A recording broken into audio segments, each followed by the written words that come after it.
Hello there. Shabbat Shalom. Once again, we are grateful to have you all join us here in the mighty estates. This is actually a very palatial building that you've been welcomed into. It has how many? 50? How many rooms? 52, 53 rooms? At least 52 because we have a different room for every week of the year. So we're grateful that you're with us this day. Shabbat Shalom. We wish the peace, the wellness, the goodness of Shalom is, the wellness of what Shabbat is, and we will be delving into these subjects which will take us to the return of Mashiach, whether it's a few years or whether it's many years. It's a subject that we need to be aware of, cognizant of, same thing, and so respond. See, a lot of our life as believers is a case of responding. We don't respond as the world does, even as Mashiach set us the example of that we don't return reviling for reviling. Somebody insults us, we don't insult them back. Somebody has some kind of critique of something that's something beyond our control. We don't have to respond in the same way. We do things with grace and mercy in the way that the Most High would want his children to behave. We all need to behave ourselves. So I'd like to ask you to subscribe, and you'll get notices and whenever we go live. And we now have freed up the comments. Apparently, the way things were set up, the first couple of shows were, as of January 1st, things changed. So I think that there was a limit, or you were not even able to make any comments. So it's open. Channels are open. So please feel free to make comments to us. And, as a reminder, be kind. And please pay attention to what we're doing. We believe, as Rav Shaul, the Apostle Paul says in Thessalonians, prove all things, test all things. We don't say things as dogmatic things that you have to take by fiat, but rather as the Bereans did in the book of the Acts, that they checked all things. They checked things. They didn't take anything for granted. They didn't take Paul at his word. And the word even tells us in the future time, says there'll be no more need for us to say, hey, no, you need to know the eternal Yahuwah. You need to know him. And they'll say, hey, I'm way ahead of you. We all know him because he's right here. He's dwelling in our midst. So there's no need at that point to say it. But until then, we need to say it. We need to tell people that they need to know the eternal.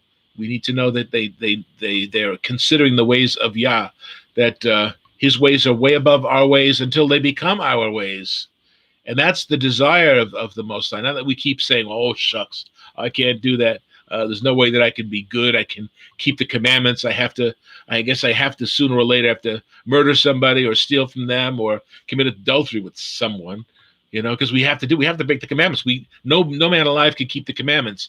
And yet this is preached from pulpits around the world, preached from pulpits. And it denigrates our loving Creator who gave us Torah, which means instruction.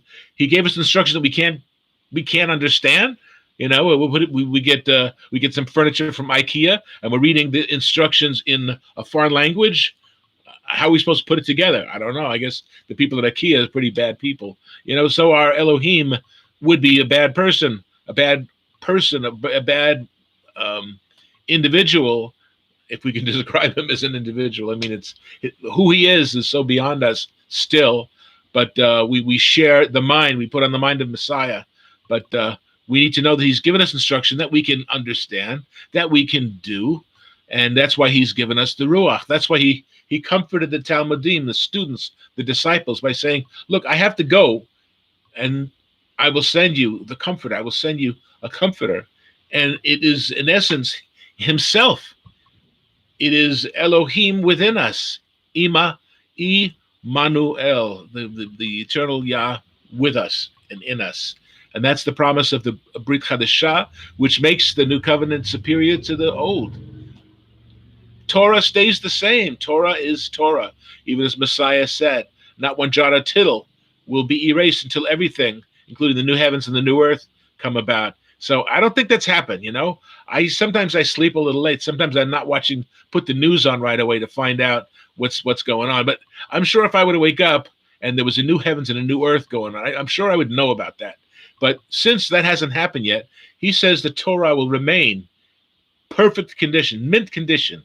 I think of When I was a kid with comic books, wow, look at that Spider-Man #1. And if I had it back then in the early '60s, today it would look like a rag. But there are those who had the prescience to put them in little paper bags. Spider-Man #1 in mint condition, and you have people who grade the condition of these artifacts like some kind of a brilliant thing, and it's in mint condition. It gets the highest rating possible. So if we can judge a comic book to be perfect and in mint condition, how much more so has the word of Elohim been preserved for us to learn, to know it, to understand it, to comprehend not just what is there, but how it relates to me, to how it relates to each one of you. And that's what we're all about. We're trying to get across this message. And we've looked around, and there's nobody else talking about this with regards to the Shabbat. So every Shabbat, we plan on reinforcing this concept, this purpose, and the benefits of Shabbat keeping, which affects every day of the week. It's not just a one-day-a-week thing. What we learn, what we benefit from Shabbat, carries on within the life of any committed believer. Shabbat's got to be significant because it has so much with it. I'm not talking about baggage. A lot of bad things or legalistic things carry with it baggage because it's all man-made nonsense, which limits us, which tells us we can't do it. And what Elohim, the eternal Yahuwah, is saying, you can do it. You can do it. This past week, I saw my grandson Liam walking unaided this week. So this is the first time I got a chance to brag about this. First time he went unaided to walk over. And Yahuwah is like that daddy who's saying, come on, you can do it. Walk to me. And we're kind of, we can do it. A father's not telling a kid to do something he can't do. Okay, now fly across the room, little Johnny. He doesn't say that. He says, come to me, you who labor and are heavy laden, and I will give you rest. I will give you peace. I will give you sustenance for your very soul. So how much more so? And again, we read from the book of Shemot, the book of Exodus, chapter 31, 13. The eternal Yahuwah is speaking to Moshe. He says, speak to the Bnei Israel, the children of Israel, saying, above all the Toratot, all the commandments, above all my Sabbaths, you shall keep, you shall guard, you shall protect, you shall bind them. For it is a sign between me and you throughout your generations, that you may know that I am Yahuwah, I am the eternal Yah, who sanctifies you, who makes you a set-apart person. I am holy, I am set apart. Therefore, you be set apart. You be holy, you be kadosh. You be kadosh. I am kadosh, be kadosh. I am giving you the way. Haderech emunah. He gives us the way of truth. And Mashiach is the way. He is the truth, and he is the life. He lived it for us as an example, and we're going to look into that later in my message, and we're going to be challenging. It is a very challenging thing. He blessed the Shabbat day, and he made it holy. He made it holy. He made it distinct. He made it separate. He separated it. So we have one day a week where we are commanded to assemble, to hear these words, It's not beyond us, and it's not a passive thing. It's not at all. It is a wonderful reality that awaits us, awaits those who truly want to understand his ways. We can. We just have to trust and obey. Faithfulness, of faithful obedience, as Rav Shaul, as the Apostle Paul talks about in the beginning and in the end of the book of Romans. He talks about not obedient that we have faith in him, but a faithful obedience that we believe what he says and how it impacts us and how we are then to respond. All those people who don't see that, they talk, well, I'm not religious, I have a relationship with the living Elohim. Yeah, but you're not listening. It's like you have your fingers in your ear and you're not listening. Messiah said in the book of Luke, he says, why do you call me Adon Adon? Why do you call me Lord, Lord? And you don't do the things that I say. How could you possibly call me Lord if you're not responding to me as your Lord? You're not treating me as Lord, as your master, as your teacher. So why do we call him teacher and master? Why do we call them that? Why do we waste each other's time? Or we can finally say, yes, we will do as you say. Na'aseva nishma. I will do and I will understand. So let us prepare for the Torah portion as we are all coming together to read. We're going to have willing readers share. Then I'm going to speak, and then I'll have a little bridge by which we'll give you information for you to contact us and so on. And we'll have another message from Michael as he continues on his series. So again, we give thanks. We give thanks to the Most High. Now, when the ark would travel, Moshe would say, "Arise, O eternal Yah, and let your enemies be scattered.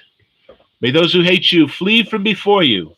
For from Zion shall go forth the Torah and the word of Yahuwah, the word of the eternal Yah, from Yerushalayim, and blessed, and together, blessed be he who in his holiness gave Torah to his people Yisrael." Amen.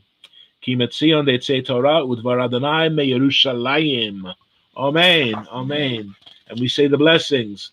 Baruch et Yeshua Yahuwah HaMevorach. Baruch Yahuwah HaMevorach le'olam va'ed. Baruch atah Yahuwah Eloheinu melech ha'olam asher bachar banu mechol ha'amim v'natan lanu et torato. Baruch atah, the eternal Yahuwah noten ha'torah. Bless the eternal, the blessed one. Blessed be the eternal Yah, the blessed one for all eternity. And blessed are you, O Yahuwah, our Elohim, melech ha'olam, sovereign, not just of the universe, but of infinity, who has chosen us from all peoples and given us his Torah. And blessed are you, O eternal Yahuwah, who is the giver of Torah. Amen. Amen. Amen. Give him thanks, give him praise, love him. And we love by example, we love in action, not just in words, because talk is cheap in this world that we live in, very unfortunately. But talk can be very cheap. So we need to back it up, guys and gals. We need to back it up, mishpocha. And we say, Baruch atah, blessed are you. Amen and amen. Amen. Thank you, Gilbert. So we are going to go right to our readings and give thanks to the Most High, our wonderful, wonderful Creator and sovereign of all that is. So we begin with our sister Patricia. Amen. Today's scripture is from Psalms 19.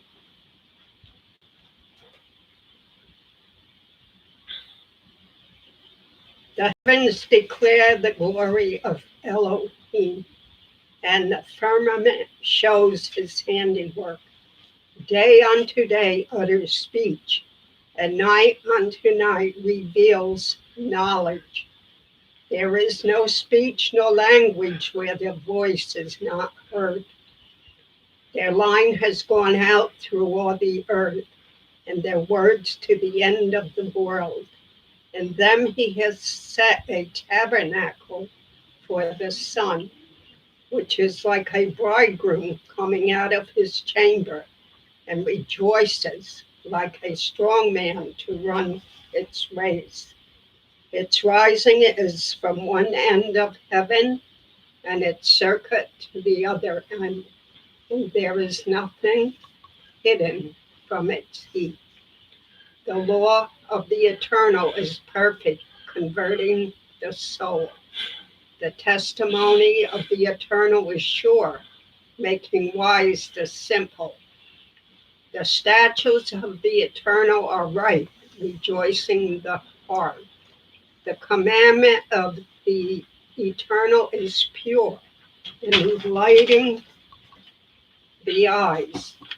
The fear of the eternal is clean, enduring forever. The judgments of the eternal are true and righteous altogether. More to be desired are they than gold, yea, than much fine gold. Sweeter also than honey and the honeycomb. Moreover, by them your servant is warned, and in keeping them there is great reward. Who can understand his errors? Cleanse me from secret faults. Yes. Keep back your servant also from presumptuous sins. Let them not have dominion over me. Then I shall be blameless and I shall be innocent of great transgression. Let the words of my mouth and the meditation of my heart be acceptable in your sight, O Eternal, my strength and my Redeemer. Amen. Amen. Psalms 19 is a song of praise. Yes. It rejoices in the laws and precepts set down by Elohim and also the Eternal, to find favor in those who follow them. It is a profession of faith.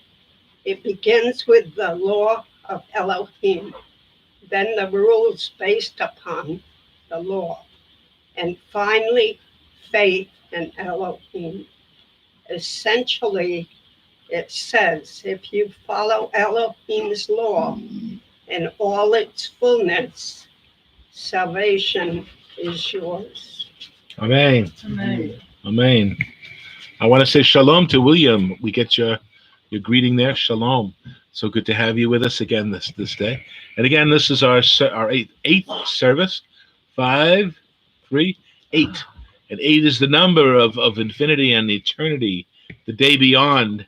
The eighth day is the day of the circumcision of the flesh, and the eighth day, the eighth great day, is the final moed of the annual agricultural cycle of the Moedim, in which we conclude the celebration of Sukkot, the Feast of Tabernacles, in which we leave the sukkah behind and we emerge from our physical symbolic sukkah of our bodies, with our flesh and blood, natural reality, and to enter into His perfect new realm. So again, number 8, and we have Gilbert is next online here. Shabbat Shalom, everyone. As we come forward once more to bring the good news to the entire world, I'll be reading from 1 John chapter 4. Beloved, believe not every spirit, but try the spirit whether they are of Elohim, because many false prophets are gone out into the world. Hereby know ye the spirit of Elohim. Every spirit that confesseth that Yeshua the Messiah is come in the flesh is of Elohim. And every spirit that confesseth not that Yeshua the Messiah is come into the flesh is not of Elohim. And this is that spirit of the Antichrist, whom ye have heard that it should come, and even now already is it in the world. Ye are of Elohim, little children, and have overcome them, because greater is that is in you than he that is in the world. They are of the world, therefore speak they of the world, and the world heareth them. We are of Elohim. He that knoweth Elohim heareth us. He that is not of Elohim heareth not us. Hereby know we the spirit of truth and the spirit of error. Beloved, let us love one another, for love is of Elohim. And everyone that loveth is born of Elohim and knoweth Elohim.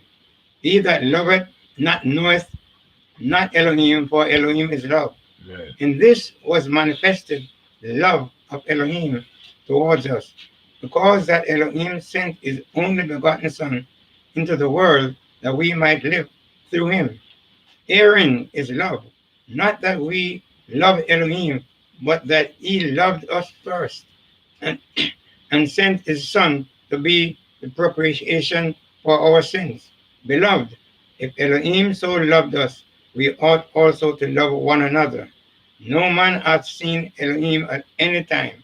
If we love one another, Elohim dwelleth in us, and his love is perfect in us. Hereby know we that we dwell in him, and he is in us, because he hath given us of his Spirit. And ye have seen and do testify the Father sent the Son to be the Savior of the world. Whosoever shall confess that Yeshua, the Son of Elohim, Elohim dwelleth in him, and he in Elohim.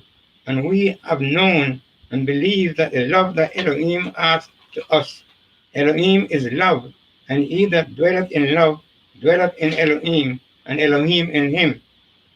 Aaron is our love made perfect, that we may bolded in the day of judgment.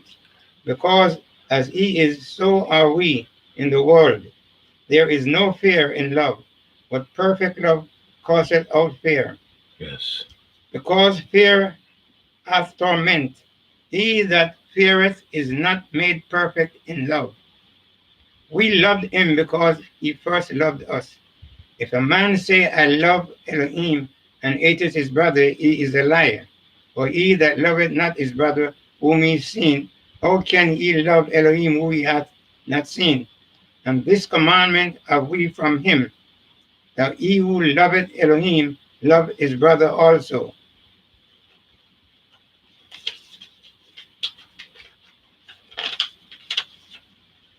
In this chapter 4, when John was speaking to us, Messiah spoke to him, and I'll quote from verse 1, Matthew chapter 24, verse 5.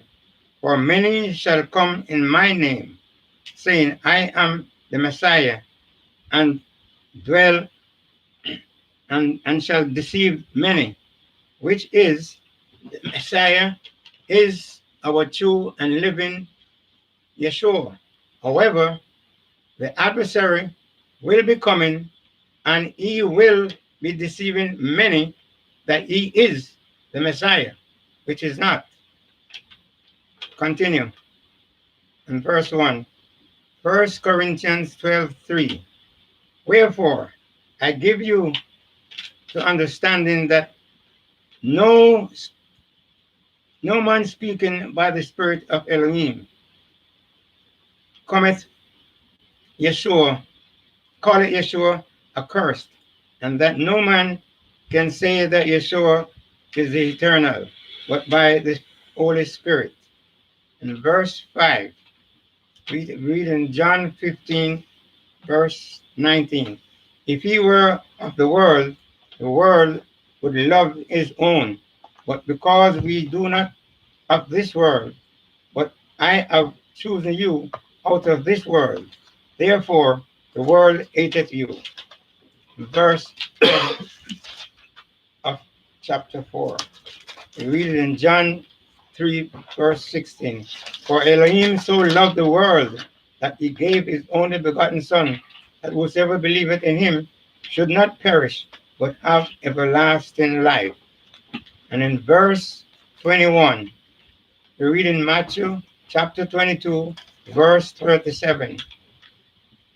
Thou shalt love the Eternal with all your heart, with all your mind, and with all your soul, and with all thy heart and mind. In 38, this is the first and the greatest commandment. And in 39 of Matthew 37. And the second is like unto us.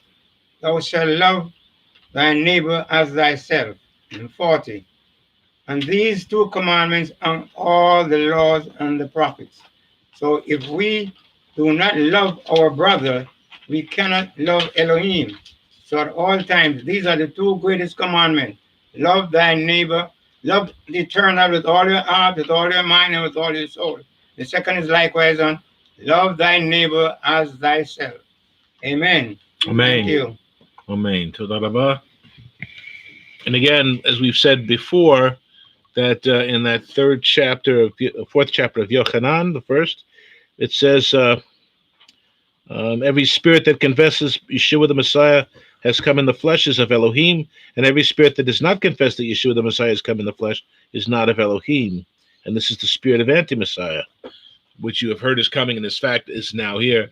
And in addition to understanding that this could mean the incarnation, it also, and I think predominantly refers to Messiah coming in the flesh of the individual as Ruach, as spirit, as Shaul says, it's no longer I that lives, but Messiah who lives in me, and the whole the indwelling of the presence of Messiah, I in you, as we read in the Gospel of Yochanan, chapter 17, the whole indwelling taking place. So if we don't believe that Messiah is within us, carrying um, the the the the the desire of Elohim for us to be successful and for us to move forward in truth and in spirit. We're listening to the spirit of anti-Messiah. If we don't believe that Messiah is enabling you to keep the Torah, to be loving and not to be foolish as this passing world is, but just to be another citizen of the world who happens to believe certain things that are different from other things, even as the world considers some things no more valuable than other things. What Elohim offers us is way above anything that this world can produce, because this is something that is not of the world. Just as the grace of Elohim is not of the world, it helps us to overcome the world, to have the discipline that we need to live successful, peaceful lives. And again, this is a whole couple of hour-long subject, so we just want to mention that as we were reading that chapter, confessing that Messiah has come in the flesh. It is He who has come in our flesh. He is as the Ruach, as His presence is in us and enabling us to be like Him, because we are of the same kindred. We are kindred. We are mishpacha. We are family, and that's the desire of Elohim, that we should live as family. We are His sons and His daughters, quite literally being developed internally to be developed externally at the return of Messiah, when we will see Him as He is, because we will be like Him. We will be like Him. And as Messiah is described in the book of Hebrews, that He's not ashamed to call us brethren, mishpacha, family. So it's all about family. That's why all the efforts to destroy the family concept and redefine it is really blasphemous, because Elohim has ordained the family dynamic, and He is the family, and He offers us to be of Him, to be of His family. So again, I said I was going to be quick. Sorry about that. A little less quick than I anticipated. And it's time for Michael to share a portion of scripture briefly before we continue. Amen. Was that emphasis on briefly? No, it was just as we move forward, continuing as we have a more protracted time to follow. Okay. Shabbat Shalom, everyone. Today's reading, I'll be reading from the book of Psalms, chapter 119, and we'll read verses 1 through 16. So that's the book of Psalms, chapter 119, verses 1 through 16. Blessed are the undefiled in the way, who walk in the law of the eternal. You see that we have there? Blessed are those who are what? Undefiled. They are not defiled. Why are they undefiled? Because what? They walk, and again, walk here, we see it from an external perspective. I see you walking. They walk in the law. It's their behavior, so therefore they're undefiled. Not specifically talking about an internal perspective, but an external perspective. Walking, they walk in the law. Verse 2, blessed are those who keep His testimonies, who seek Him with the whole heart. Now we have addressing now the internal perspective. Walking is external, but now how's that accomplished? We see in verse 2, they seek with their whole heart. Thinking, heart is thinking in Scripture. Heart, the way you think, the way you reason. That's the heart. And the utmost result, verse 3, they also do no iniquity. They do no iniquity, right? They walk in His ways. So we see here walk from verse 1. We see walk in verse 3. Accomplished how? In verse 2, they seek with His whole heart. And we know in regards to faith from the book of Hebrews 11:6, right? Those who come to Elohim, what? Must believe that He is, and those, what? He rewards those who, what? Diligently seek Him. Of course, those that seek Him. And this is why, again, they seek Him with their whole heart. It's the same thing, same concept we have in the book of Hebrews 11, verse 6. Verse 1, you have commanded us to keep your precepts diligently, not sluggish, not Laodicean type, but diligently. Oh, that my ways were directed to keep your statutes. Then I would not be ashamed when I look into all your commandments. I will praise you with uprightness of heart, internal perspective, the reasoning, the mind. When I learn reasoning of your righteous judgments. I will keep your statutes, conviction, that's faith. I will keep them, not, again, passive, but again, an active perspective. Oh, do not forsake me utterly. Verse 9, a question. How can a young man cleanse his way? Answer, by taking heed according to your word. And here we have what, a young individual, someone that is a novice, someone that is not, of course, now aged, and someone who was experienced on the way. So a question regarding the young people. Well, how do we, we're young. We need information. We need understanding. Okay, he's giving it to them right in the book of Psalms here, right in this verse here in verse 9. Again, verse 10. With my whole heart, I have sought you. Heart is understanding, thinking, the mind, reasoning in Scripture. With my whole heart you seek, from the internal, not externally, right? Not just superficially, hypocritically, but again, from a changed mind. We know from Psalms 23:7, Psalms 23:7. As a person thinks in his soul, so is he, right?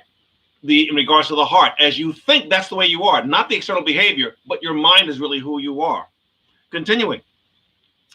Verse 11, your word have I what? Hidden in my heart, that I might not sin against you. Here we go again. Internal perspective, not walking this issue here, but in terms of heart thinking. I don't see your heart. It's internal. So therefore it's internal. It's the mind reasoning. But walking, I see you walking. That's external behavior. Continuing. Verse 12. Blessed are you, O Eternal. Teach me your statutes. With the lips I have declared all the judgments of your mouth.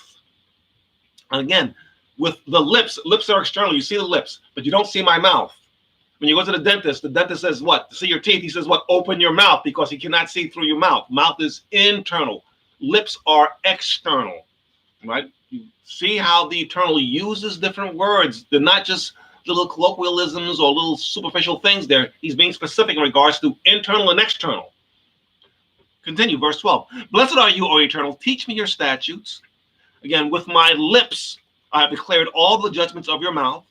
14. I rejoice in the way of your testimonies, as in much in all riches. I will meditate on your precepts and contemplate your ways. Meditate and contemplate. That's internal. The mind, the reasoning. This is the way that you think. Again, you must think this particular way, again, to now influence and externalize appropriate behavior. Verse 16. I will delight myself in your statutes. I will not forget your word. And just one quick word of reference here. If we go to the book of Matthew, chapter 23. Matthew, chapter 23. We see here, starting here in verse 25. Woe to you, scribes and Pharisees, hypocrites, for you cleanse the outside of the cup and dish. For what? But inside, they are full of extortion and self-indulgence. They have an outward semblance, right, of being clean on the outside, but the inside, what is not clean? And being clean on the outside does not clean the inside. Continuing. Verse 26. Blind Pharisee, first cleanse the inside of the cup and dish, that the outside of them may also be clean. So again, we see it's not an equative process. Cleansing the outside does not cleanse the inside. Cleansing the inside cleanses the outside. That's the important thing we see here in regards to scriptures. Again, he continues, woe to you, scribes and Pharisees, hypocrites. Again, hypocrites. You outwardly behave in a particular way, but inside you're different. For you are like whitewashed tombs, which indeed outwardly appear beautiful. That's beautiful white and clean, no spot or blemish, nothing in it. But inside you are full what? Of hypocrisy and what? Lawlessness. So we see again back a reference to Psalms chapter 119, verses 1 through 16. We have a contrast again between the walking, external behavior, and the heart, the internal perspective. And we see the internal perspective actually now corrects the external perspective from being hypocritical, say, for example. So therefore, brethren, understand, we have to now think and react in our minds and thinkings to overcome. It's a spiritual war. The fight of faith, belief in the mind, the reasoning, perspective. As you change your mind, your thinking, your reasoning, you now therefore truly thou change your external behavior. Okay, thank you. That was short. That was good. Somewhat. To the point, man, to the point. And learn these simple lessons. The outward does not change the inward, but the inward changes the outward. It's the way that it functions. we try to do it our way. We try to get that outward shining, and we know all these people who go and they have their Botox and their little incisions and their little toupees, and they're all their external things that they can do. They wear elevator shoes back in the day to make them appear a little taller. They do all these things to change. They change the outward things, and and you'll see that all these celebrities that do all these enhancements, they're followed by toadies who say yes. Oh, you're brilliant. Oh, you're beautiful. Oh yeah, they fill their lives with yes folk that just instill that crazy behavior, but inwardly they're corrupt. They're corrupt, and I've always told my kids that you might like a certain actor, you might like a certain celebrity or athlete, but cautious. Even when they start thanking Jesus for giving them the strength to win that award or that championship, or it doesn't really. That's an external thing. I'm externally thanking this external force for helping me win something externally, rather than the internal gratitude that we express by our inner person's conversion, essentially. We don't like that word necessarily, but we give thanks. And I'm going to start now. I'm going to start with my message, and it talks about essentially the message would be entitled "No Guile." There's no falsehood or improper thing. So I'm going to start with Psalm 51, verse 15. And the first word in that psalm is Adonai. It's not the eternal Yahweh's name. It is Adonai. Adon. Adon is the sovereign, means the sovereign. And the Dalet followed by the Nun is a judge, is Dan. So it's like the primary judge. Adonai, the sovereign, is the primary judge. Okay, where do we go to get judge? Well, let's go straight to the king. The king is the primary judge of the land, and so on. When we say Adonai, we're saying sovereign, but we're also implying his role as the primary judge, the one who matters, the one who says yes and who says no. The one who says you are welcome, and the other one says no, the gates are closed. But look how this goes on. 51:15. Adonai, open my lips. As Michael was saying, the external, and my mouth, the internal, shall show forth thy praise.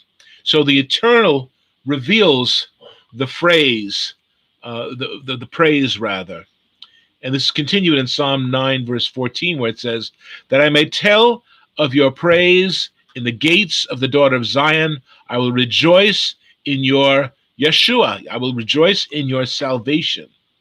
And we are told by Messiah directly, out of the abundance of your heart, you will speak. You will externalize that which is hidden within you. And in the world, we want to, if there's something that we're kind of hiding, it stays hidden. But we need to blab about something, when we need to tell somebody about something, it's usually not with a lot of thinking. It's, I got to tell you, with gossip and stuff. But when it comes directly from the heart, the consideration, the teaching that you absorb, and the heart is made more defendable against invasion of bad thoughts and feelings. From that heart, which is pure, your lips will speak in response to that. Okay, and it removes truth versus guile. We will speak truth based upon the heart, which has been a new heart has been given to us, because as the word tells us, the heart is desperately wicked, desperately sick, in need of a healing. So when we go back to Psalm 51, Adonai, Sephatai, O sovereign, my lips, or the lips of me, Tiftach, you open, and that comes from the word patach, which in the root of that word is to open wide, let go free, to ungird, to unstop, to break forth, to open with no fear or reluctance or reservation, is what he's saying. That open the lips of me, ufi, and mouth of me, adon, and the mouth of me, yagid, My mouth, he will declare. And nagad is the root of that word, which means to front, to stand out boldly, to announce, to flow by word of mouth. And he will declare, the mouth will declare, tehilatecha, the praise of you, the praise of you, tehillah, the praise of you. So we look at the word for praise, halal, and the root of that is to be clear, to be genuine, to be pure, to boast and to celebrate. Halal, to praise, to heap praise. When your kid does well on his spelling test, you heap praise upon them. You let them know that they are rewarded, and that the expectations have been met, and everyone is happy and peppy and bursting with love. So we look at the word halal. The hay is to behold, or the revelation, and the lamet is either the tongue or the staff. And so the fact that there's two lamets is double emphasis: the staff of ultimate authority, or the purest fruit of lips, is what halal means in the illustrative sense of the Hebrew letters. In the double lamed also is tongue of tongues, my superior language. And unfortunately, a lot of people attend synagogues and quote unquote churches, and they have their one day a week of speaking in the high language, where the tongue is deployed in the way that it should, but then it shifts gears and allows other things to penetrate as well. So again, with these Hebrew letters, we get to see the beauty of to respond in kind. As he has blessed us, we bless him. We give him praise. We heap him praise for what he has done. For what he has done is clear to us, because it is evidential. Everything that Yahuwah has done for us and to us and in this world, there's evidence left behind. Hine, behold, even Shabbat, the Shin, the Veit, and the Tav, you put them together, there's a sense of repentance, or returning to the covenant, to the sign of the covenant. Return to the covenant. And the word of Yahweh tells us to return to me with all your heart. Remember, the first commandment is to love him with all our heart, with all our soul, all our mind, all our strength, and then to love our neighbor as ourselves, okay? So we are to be all in, You put all the chips in, like on Jeopardy. I'm all in, double Jeopardy. Put it all in. So we are to respond to him in kind. We can't afford to give him a flawed sacrifice of our lips that doesn't reflect what the mouth and the heart are capable of creating, okay? So again, this is a bit of a prelude to the message that I have. There will be those who will one day, in the Acharit Chayimim, the last days, they will cry out to the mountains and the rocks. And this is from Revelation 6, 16 and 17. It says, fall upon us and hide us from the presence of him who sits on the throne and from the wrath of the Lamb. Sounds like an oxymoron, right? The wrath of a lamb. You think of a lamb being angry with you, you kind of say, well, okay, lamb, a little harmless lamb, you're going to be angry with me. But of course, this is the lamb that's been sacrificed from the foundation of the world, who is the sovereign. And this lamb you don't want to mess with. From the wrath of the Lamb, who is the Lion of Judah at the same time. For the great day of their wrath has come. And who is able to stand? Who is able to stand? Who has been called to withstand and to stand? We see in Ephesians 6, verse 13. So that we will put on the full armor so that we will be able to stand. It just doesn't happen naturally. And those who divorce themselves from the commandments, both of the Tanakh and of the Brit Chadashah, because they kind of just have their little pocket Jesus, personal savior. Wait a minute, I think I misplaced him. No, I got to go look for my little pocket Jesus, and the little personal savior that I pull him out whenever I need him, which is often because I'm a knucklehead, because that's basically what you're saying. You have this little relationship with this little Pokemon card, essentially, and you're not really understanding the sovereignty of Elohim. You'd have no sense of true respect and honor that it affects your whole life. It's not this portable little club that you belong to. And if that's the impression you've been given, then you got to go back and get your money back, because that's a false assumption. And the fullness of the wrath of Elohim is about to be poured out upon all the earth. But before that happens, we see in chapter 7, verses 2 to 4 in Revelation, Yochanan says, I saw another angel ascending from the east. So with the rising of the sun, so does this malach, this messenger, this angel ascends from the rising of the sun, having the seal of the living Elohim. So here is this malach coming up even as the sun rises, and he's bearing the seal. He has the seal of the living Elohim, El Chai, okay? And he cries out with a loud voice to the 4 angels, the malachim, to whom it was granted to harm the earth and the sea, saying, do not harm the earth or the sea or the trees until.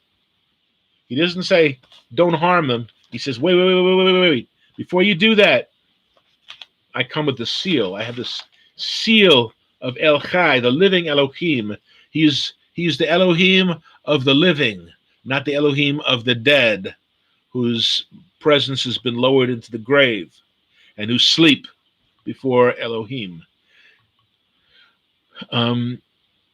We have sealed, and until we have sealed the bondservants of our Elohim on their foreheads. Now, again, our foreheads are external. I have a lot of wrinkle lines here. I get the worry lines. They, I get those little worry lines. But behind that forehead is my thinking, is my capacity to absorb, to understand.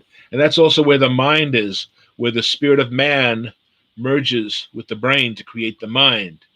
That's another whole subject. So on the foreheads, and I heard the number of those who were sealed.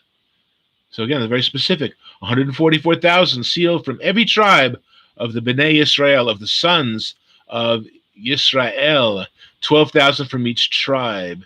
Before the wrath is allowed to be poured out, a select remnant of Israel is sealed by the Ruach. The Ruach is sealed us for safety, for protection, for who we inevitably will be. The Ruach, whom he gives us, helps us to become the people that we are to be eternally. So the judgment begins with that today. The person that you are destined to be through eternity is beginning today. Today is the acceptable day of Yeshua in your life. That's why we need to have Yeshua and believe that he has come into the flesh, and he has been come into us to enable us to live the life that he set in order. I mean, how wonderful is that? Not only does he just say, here's a book with instructions, you go figure it out, and I'll come back in a little while. No, he comes in. He gives us the tracing that we can look and we can follow his hand, and his hand guides us, and he protects us. He offers us to be yoked with him.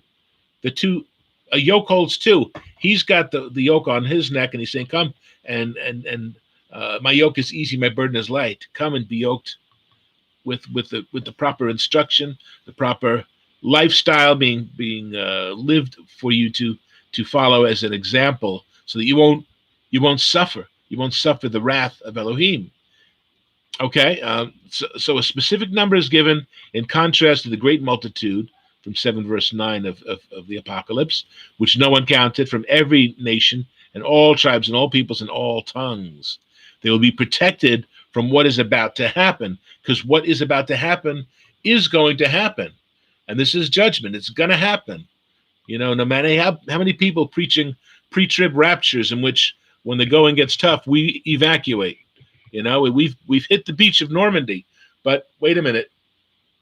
We hear a trumpet. We're going to be taken out. We don't have to battle. We don't have to do anything, because this is the easy gospel, easy listening. It's the easy listening station. I was always puzzled by the term soft rock. I don't think there's too many soft rocks in the world, but soft music, the soft thing. I saw a commercial advertising this Sleepy Time Bible recording. I forget the exact name of it. Next time I see it, I got to write it down. But you can hear Bible stories that you can drift off. You can drift off and go sleepy by before you go to sleep. And I'm thinking the crucial portions of the Bible are not things that are putting me to sleep. They're waking me up. Awake, O Israel, put off your slumber, and the truth will set you free. So the whole concept of sleepy by Bible, I wonder what translation this is. Anyway, continuing in the book of Ezekiel, Yehezekiel, chapter 9, the first 6 verses there, we see a similar vision, I said, in which the true Bnei Israel are sealed. The true, genuine sons and daughters of the covenant are sealed. Part of the commonwealth, part of the literal bloodlines. We are of Israel. And Yahuwah cries out, "Draw near, O executioners of the city, each with his destroying weapon in his hand." And behold, 6 men came from the direction of the upper gate, which faces north, each with his shattering weapon in his hand. It sounds like a pretty mean weapon there, shattering weapon. And among them was a certain man clothed in linen with a writing case on his loins. And again, this is where the wax tablet in which people used to make notes and such. That's where the tracing comes from Peter, that we should follow his tracing, follow his example. It's one time it's used, that word is used in the Greek scriptures. Writing case at his loins, and they went in and stood beside the bronze altar. Okay, then the glory of Elohim of Yisrael went up from the cheruv on which it had been to the threshold of the temple, and he called to the man clothed in linen, at whose loins were the writing case. And Yahuwah said to him, "Go throughout the midst of the city, and through the midst of Jerusalem, and put a mark on the foreheads of the men who sigh and groan over all the abominations which are committed in its midst." So this is what's going on today. We have people who are pretending to be religious, pretending to be whatever they want to pretend to be. Again, that's an external mask. It doesn't change what you are. Those who are, there's a old saying, beauty's only skin deep, but ugliness goes right to the bone, So the inside, the inner person is what's being judged here. And again, we see the similar scenario. Before the judgment comes, let's make sure that those are safe who are faithful and who are groaning. We don't like this. We don't like what's going on. And we're groaning about it. We're saying, this is not what mankind was made for. We are to be stewards on this planet. Look what we're doing. We're doing horrendous things, so we groan. But to the others, he said, "Go through the city after him." Okay, so judgment is right at his back. So today's the acceptable day, because there's no chance for the guy dressed in linen with his stylus in his hand to come make a second sweep. These guys are right behind him. So make sure that you have that seal of the Ruach, because, just like with the woman with the issue of blood, she ran to Messiah. She worked her way through the crowd, and she fell at his feet, grabbing at the tzitzit of his garment and receiving the blessing, virtue flowing from Yeshua to meet the need of this poor woman. So we have to have that tenacity to hold on tight, because today's the acceptable day. Today, why would we want to put this off? So right after this man goes and marks those who are holy to Yahuwah, but to the others he said, "Go through the city after him and strike. Do not let your eyes have pity. Do not spare anyone or anything, but do not touch any on whom is my mark, and you shall start from my sanctuary." So he started with the elders who were before the temple. So Yahuwah sealed with the mark on their foreheads all who did not partake of the immorality of the rest. They grieved over it. And there's a specific term for this mark. The word for mark is tav. It's the last letter of the Hebrew alphabet.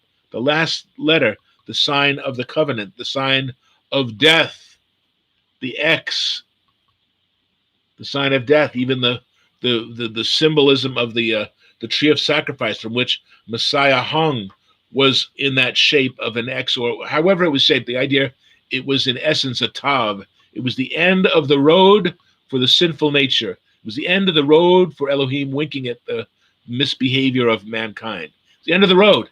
He sent his son. Okay, this is what I did. Now it's up to you to respond if you're serious about life and you're serious about me.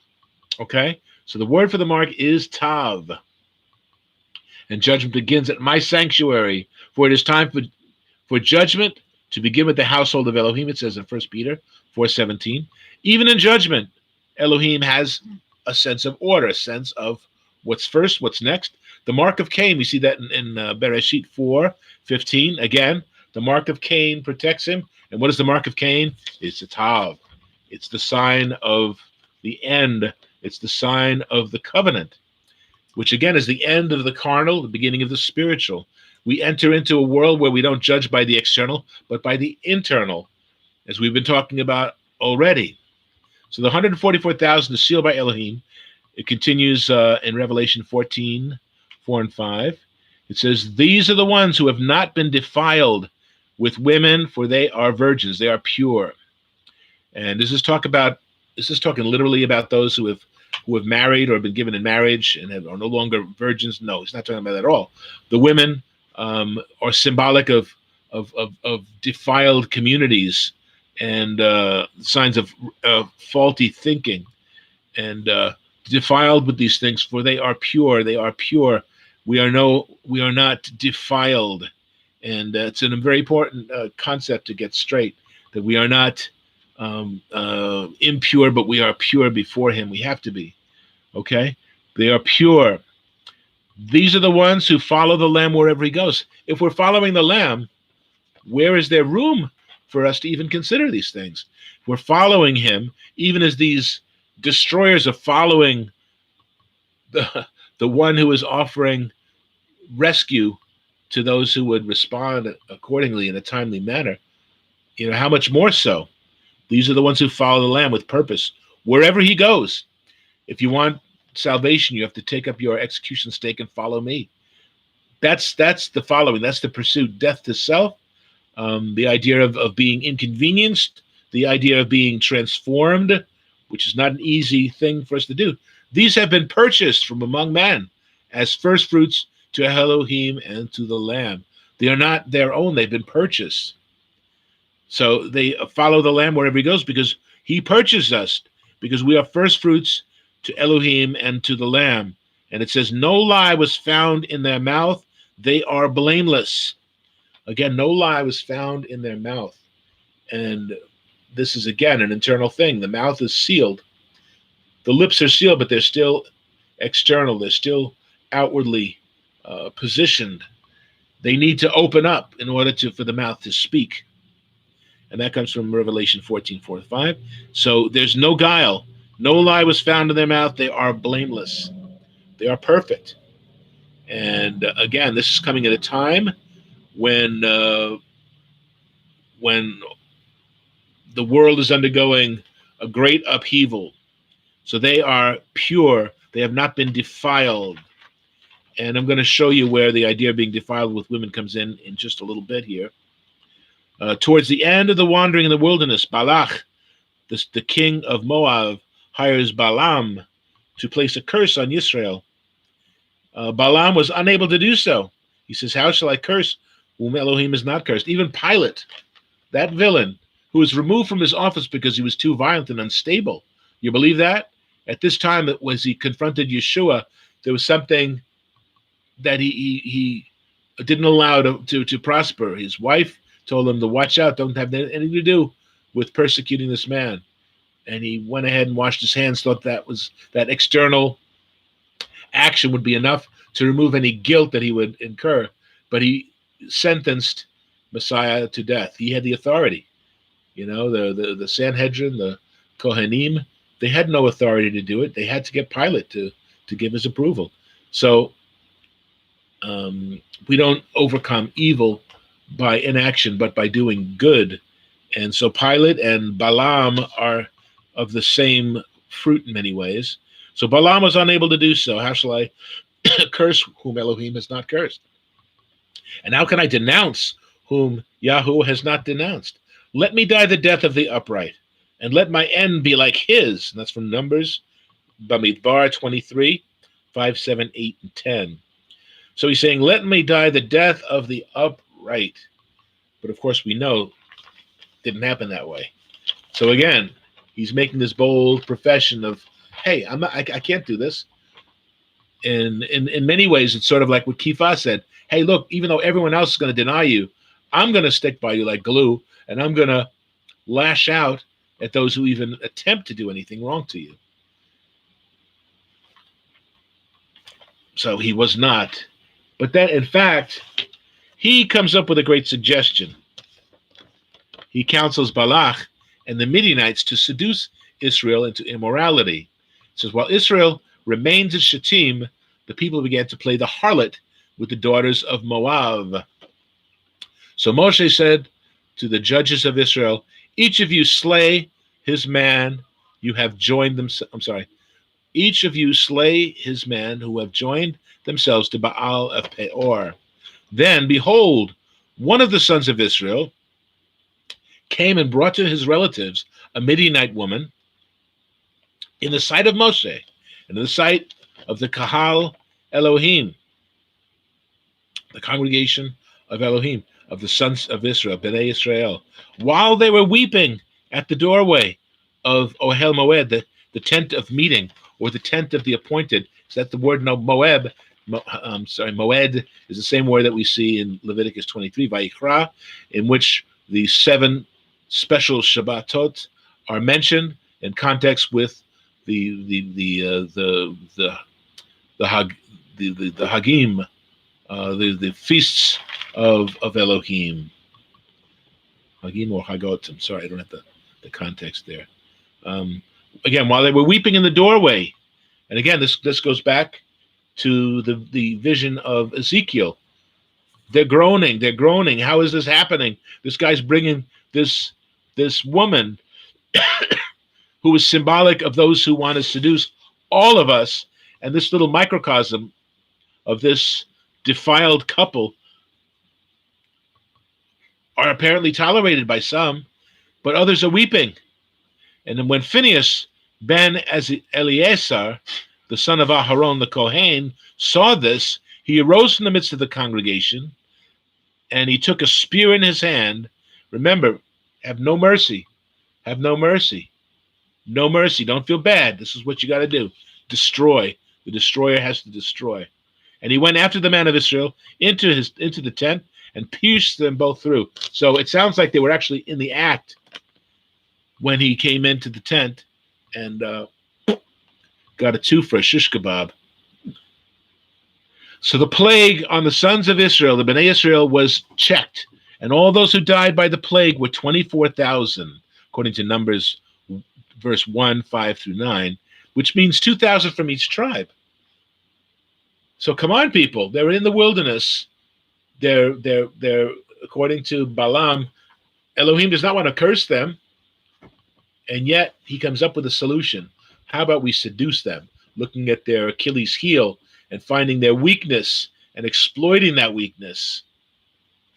Okay? In addition to those who succumbed to idolatry and immorality, there were those who kept themselves pure, tahor, as opposed to tamai, which is unclean. So we need to be tahor. We need to be tahor. We need to be clean and holy people, kadosh people. There's no, we messed up, and I guess we were expected to mess up, so we don't want to disappoint anybody, so let's mess up and get that out of the way. There's a lot of people think a lot weirdly, so the things that I'm saying here are not too far off course.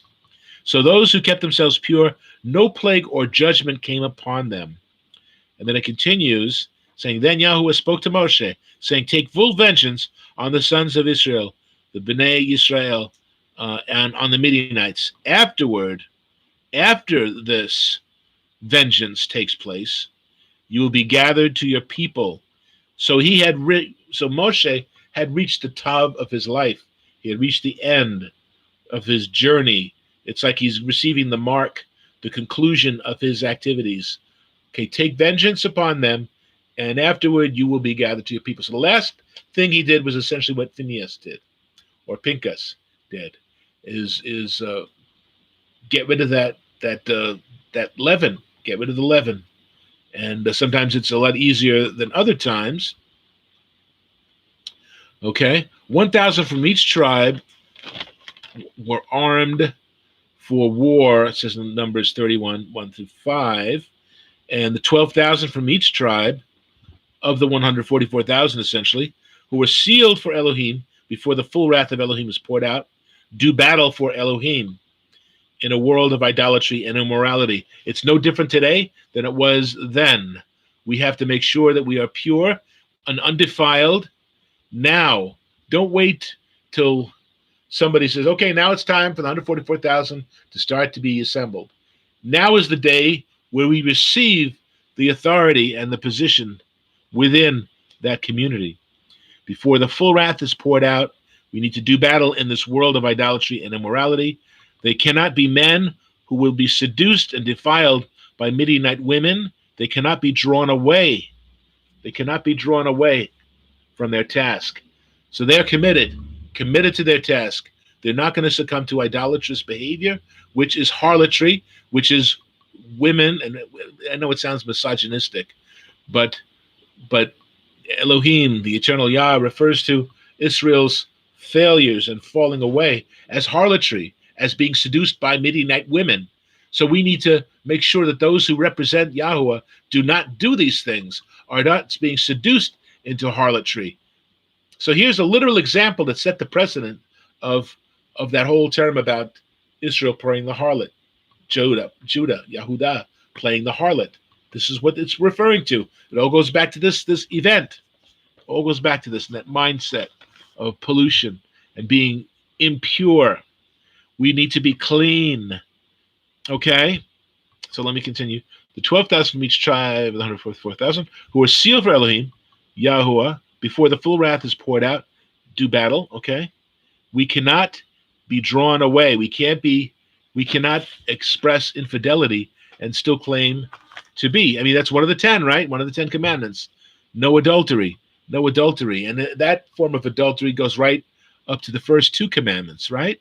It's clear. Idolatry is a form of adultery.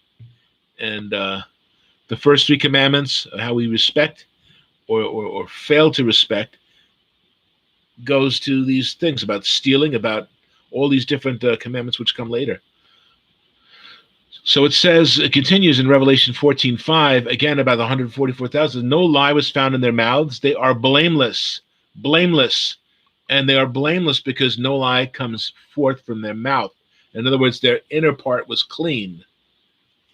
And they were blameless as a result of that. They were not defiled within. And again, as I spoke before about sin,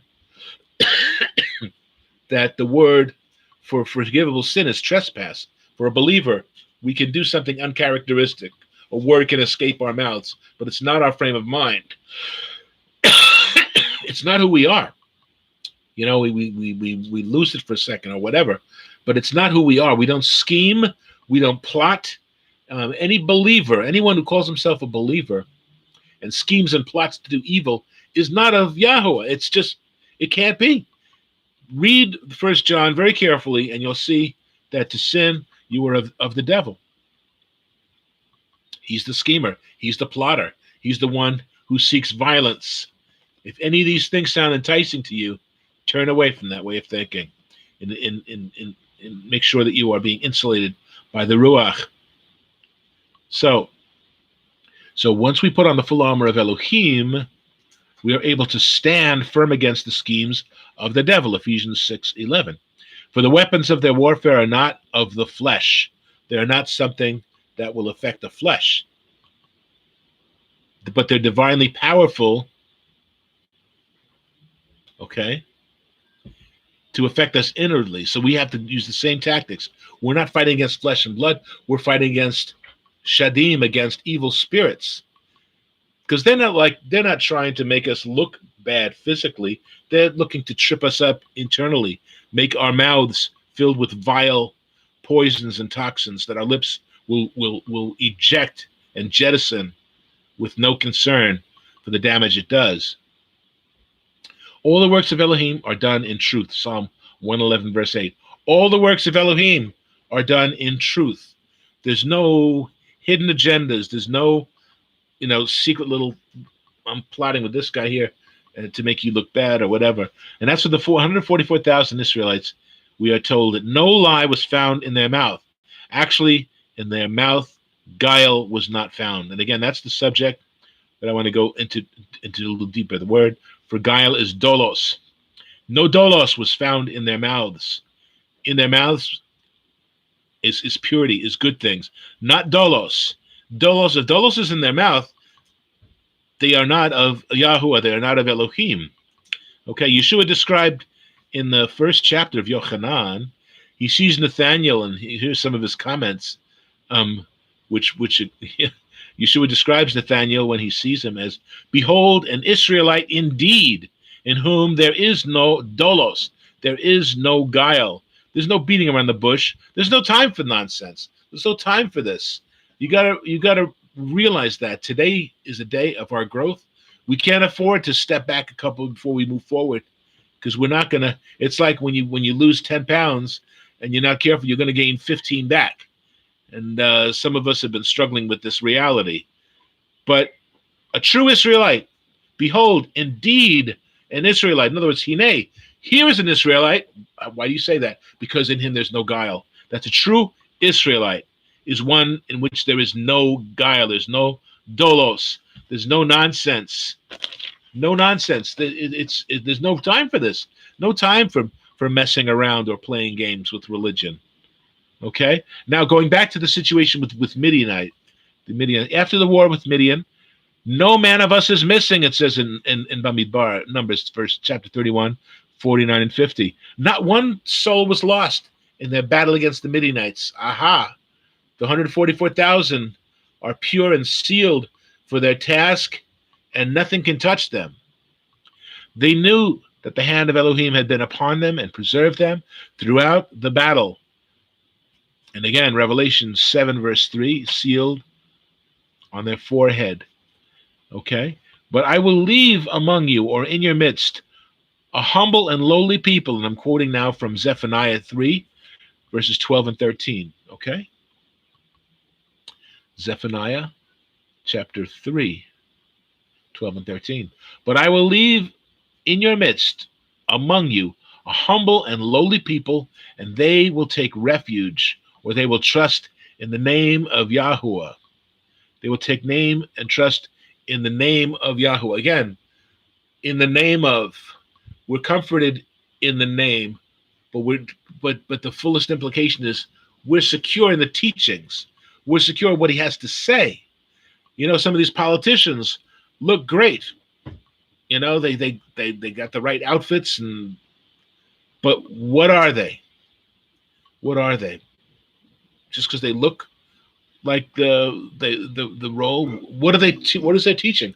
What are they offering? You know, you can have an issue where you need a policeman. You know, you don't care if his pants have been pressed and he looks good and his hat fits him perfectly. You know, if you're in trouble, you don't care if his pants are tattered, if his hat's 2 sizes too small. If he's going to do the job, let him do the job. So if we're gonna think about or meditate on the name and the teaching and put our trust and that we take refuge in his teaching, that's why all these statements of Torah are upheld. To hear Torah is to hear Elohim. To understand Torah is to understand Yahuwah, because they reflect his mind. They reflect who he is. His Torah is him. Torah is perfect. Its Torah converts the soul. Torah is the instruction of the Most High. His words reflect who he is. His words, his voice, and his mind are all one. The words are the expression of the mind. For the remnant of Israel will do no wrong and tell no lies. Let's say that again. I will leave you a humble and lowly people, and they will take refuge in the name of Yahuwah. The remnant of Israel will do no wrong and tell no lies, nor will a deceitful tongue be found in their mouths, for they shall feed their flocks and lie down with no one to make them tremble with fear. Sounds pretty good. And we look at the deceitful tongue. In the Septuagint, the Greek version, it is dolos, dolia. It is the same word, deceit, guile. There should be found no dishonesty in their mouths. How can we tell what's in their mouths? Because their mouths, the lips part, and the words come out, which convict or convince us. What did the Messiah say? It's not what goes in and what comes out that defiles you. Okay? Because that defilement is affecting others. He's not giving approval of eating things that are unhealthy and impure. He's saying what comes out is affecting everybody. They see your example. The man who gathered the sticks, he's doing something that was what he chose to do to his own destruction, but it was affecting everybody. Everyone would say, "Oh, what's going on here? This isn't according to the plan. What's going to happen next? Everyone's going to do it?" Or just like in the book of Esther, Hadassah, the first couple of chapters with Queen Vashti, she doesn't go along with the plan, and who can blame her? A bunch of drunken men, and he wants her to go parading around in her birthday suit. But hey, wait, all the women of the town are going to hear about this, and we're all going to have to put up with this rebellion. So again, the things that we think are isolated incidences, they're symptoms of the greater evil, the greater destruction to come. Okay? Be found in their mouths, for they shall feed their flocks and lie down with no one to make them tremble. Because why? Because there's no deceit. There's no deceit in their mouth. There's nothing in their mouth. There's no deceit there. You know, we're mindful of our mouths. We want to make sure that we don't have bad breath. We want to make sure that our teeth are not all crooked and broken and smashed up, right? But more important than that is what's coming out of that mouth. What's coming out of that mouth besides the bad breath? Is it truth? If it's truth, it's going to be sweet breath. Okay? Isaiah, Yeshayahu, in Isaiah 53, verse 9, he prophesies of the Lamb. He says, his grave was assigned to be with lawless men, yet with the rich man in his death, although he had done no violence, nor was any deceit in his mouth. Again, dolos. There was no dolos. There's nothing in him that even implies impurity. So how wonderful is Mashiach? And Kifa, Simon Peter comments on this. Those who reside as aliens in this world, because we're no longer, in the old days, people used to legally immigrate here and get sworn in, and you become an American citizen. You are an American, good, bad, or indifferent. And where we reside as aliens. We're not fully committed to any worldly plan or system of government, because when Messiah comes, he's going to have his laws, his standards on his shoulders, and he will lead by the perfect government. The government will be upon his shoulders, okay? Those who reside. For you have been called for this purpose, Kephas says, since Messiah also suffered for you, leaving you an example for you to follow in his steps, who committed no sin, nor was any dolos found in his mouth. 1 Peter 2, 20, 21. And that's a verse I've been referring to a lot lately about the idea of the tracing. He left us the tracing on which we follow. And all we have to do is get out our stylus and just trace over that. He left us an example that we should follow. That word is only used once in the Brit Chadashah, as I said. Who committed no sin, nor was any deceit found in his mouth. That's who we are. That's who we are to be. We don't commit the sin, the trespass notwithstanding. We don't sin. And again, as Michael's always talking about the ethical demands upon the individual. If we say, "Go ahead, you're going to sin, you're going to be easily forgiven," it's a false assumption. It's bad, and you know what happens when you assume. I'm not going to tell you on the Sabbath day. Look it up. When you assume, not a good thing. We don't make assumptions. We either know or we don't know. That's why we either say can or lo, yes or no. We don't make oaths. Oh, this day I make an oath that I will make sure that Gilbert has some iced tea at the end of the service. I have vowed before my Creator that this will be so. It's pretentious, just like our language gets pretentious when we pray. Oh Lord, we beseech thee this day. And we become somebody that we're not. So again, it's a cosmetic thing. So he wants us to be genuine. He wants us to be who we are, the best version of who we are. That's what he wants. The dolos. Let's look at that word. Dolos. You look at the dolas. It refers to a decoy, to be deceitful, to be crafty, through subtlety, a bait of or contrivance for entrapping. So you can't make anything good of this. You can't make a silk purse out of a sow's ear, and that's what dolos is, a really bad pig's ear for entrapping. It's fraud, it's guile, it's deceit. Matthew, I'm going to look at a couple of verses where this word is translated as more than just deceit. Matthew 26:4, and they plotted together to seize him by stealth and kill him. So the word stealth is dolos.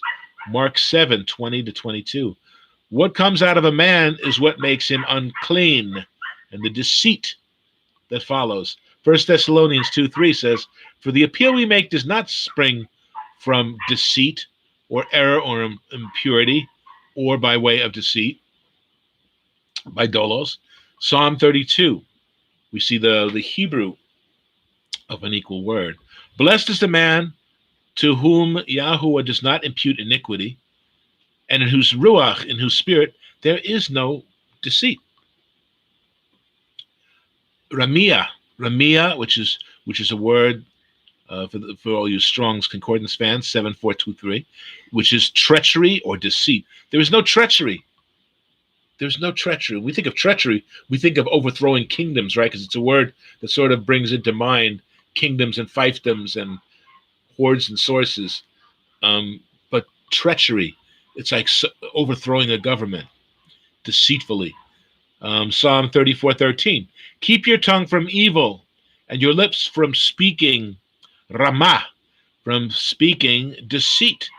And again, the root of that word is to hurl, to cause to fall, and to betray. Bad word. There's a lot of bad words that we shouldn't be using. And when we use them, we are using dolos. We're being deceitful because we're not being faithful to our Creator who's provided us with a better way of approaching things. So I'm going to Malachi now. Malachi chapter 2, 6-9. Malachi 2, 6-9. I'm coming close, but I want you to get this. I want you to pay attention to this because we are being judged by these things. The judgment is now. The judgment is beginning now. It's like, okay, we begin the race for eternity when? So I can start. I can make my preparations. It's already started. It's already started. It's in progress. You're gonna have to join this show in progress. You're gonna have to get with the program because the program is not going to be getting with you because it's already moving. Messiah has come, and he's on his way out. Today is the acceptable day. Today's the acceptable day. Okay? Malachi 2, 6-9 says, the Torah of truth was in his mouth. And they're speaking about the Levites, okay? The Levitical Kohanim. The Torah of truth was in his mouth, and injustice was not found on his lips. He walked with me in peace.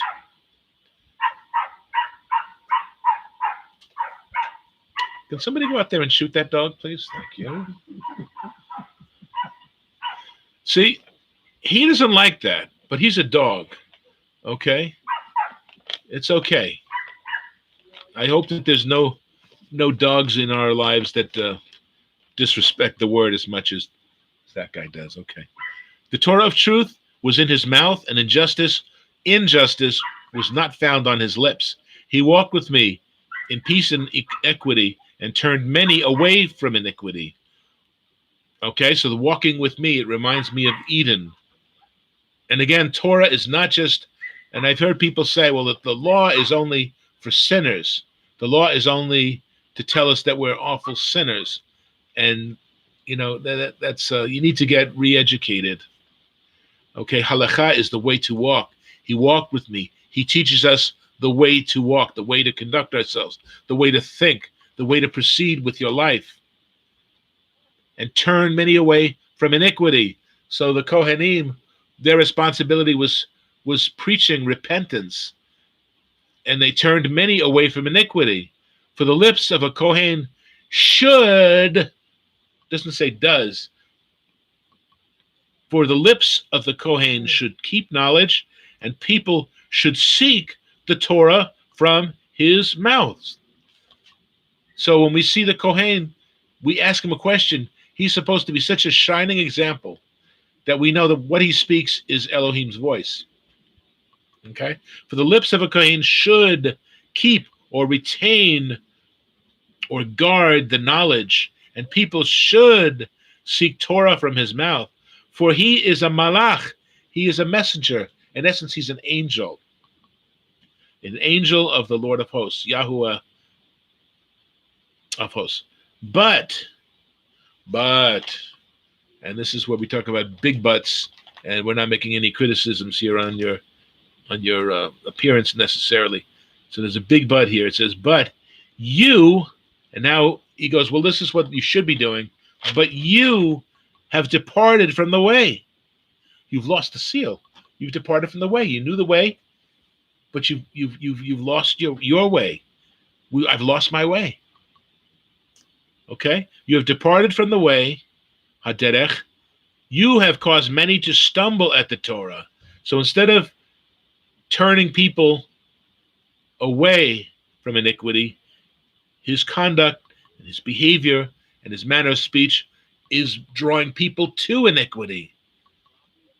So that's why it's better just back away and keep your mouth shut than speaking and doing damage worse than their ignorance could produce on their own. You're actually contributing to the forest fires. Incidentally, the terrible thing that's going on in Australia right now with the fires, nobody is mentioning that 183 people have been arrested for arson. Nobody's talking about that. Nobody's mentioning that this is not a natural thing. It has been set by people. And we talk about the environment, all this stuff, terrible things, but nobody's talking about the arrests that have been made. Have you heard about that? Have you heard about the arrests being made?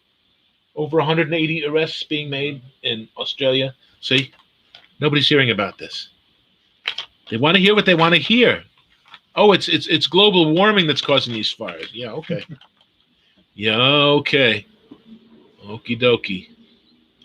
So they should keep the Torah and should be turning others from sin and iniquity.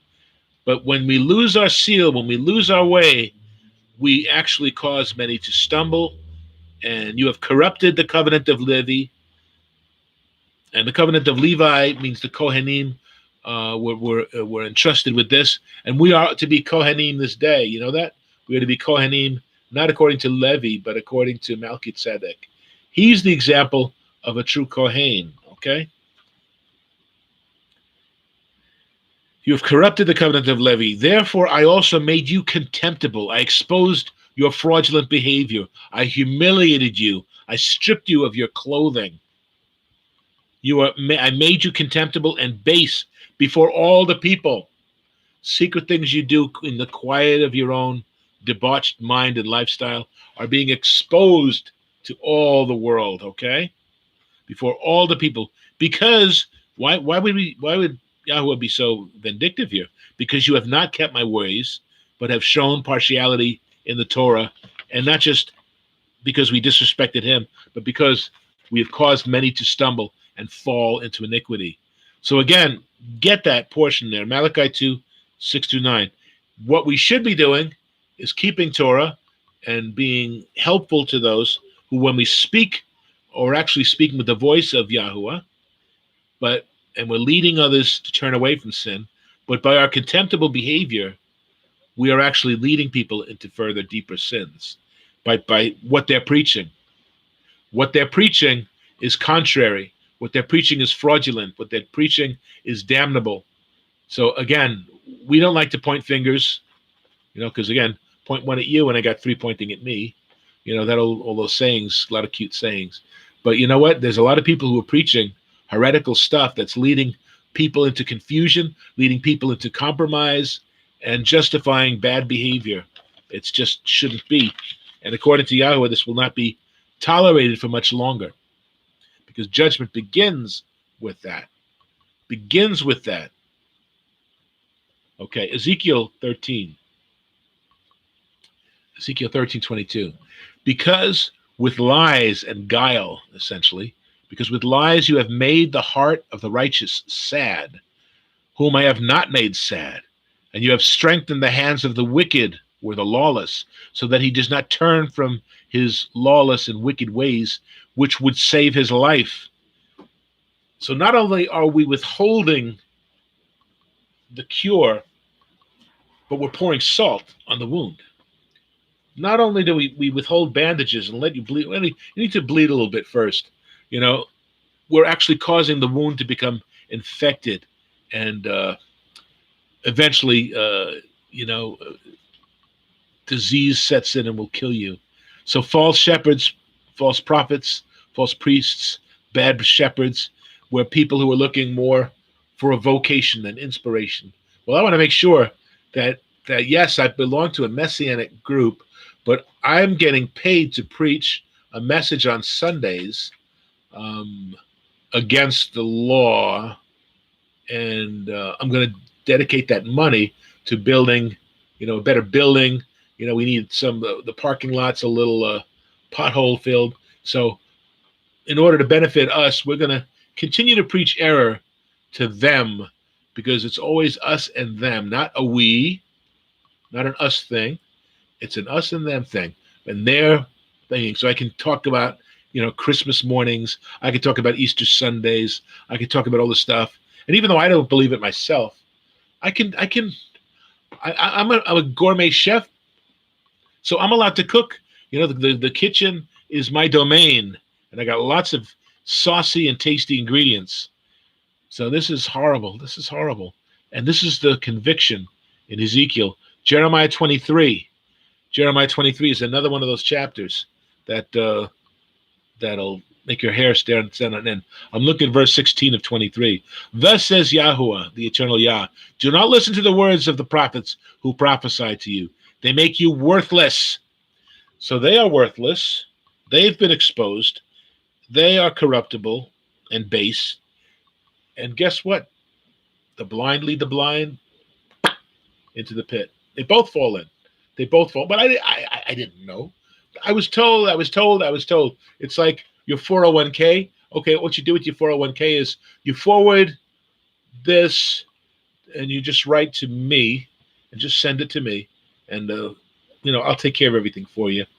We're a lot more careful about the mammon of this world than we are about our eternal security. Okay? Do not listen to them. They make you worthless. They speak a vision from their own heart, and their own heart is corrupted. Their own heart is not seeking after Yahuwah and his justice, right? Not from the mouth of Yahuwah. And I'm continuing with this. They say to those who walk according to the dictates of his own heart, no evil shall come upon you. Okay, they say to those who walk according to the dictates of his own heart. In other words, of like mind, like kind. We're drawn together. False to false. Oh, no, don't worry about it. Nothing bad's going to happen. Sounds like the garden, doesn't it? Sounds like the garden. The head, imbibe. Nothing's going to happen to you. And there are those who look at the Hebrew and imply that the devil actually gave truth, saying, nothing. You're not going to die immediately. You're going to be stricken dead. Boom, on the spot. It's not going to happen overnight. And we're willing to give that consideration. No evil shall come upon you. I have not sent these prophets, yet they ran. I have not spoken to them, yet they prophesied. But if they had stood in my counsel, again, another big but, okay? If they had stood in my counsel, in other words, standing by my teachings, standing and not falling, but standing, making a stand, if they had stood in my counsel and had caused my people to hear my words. See, this is what the requirements were to be a Kohen, right? They had caused my people to hear, I have dreamed. Your connection is unstable.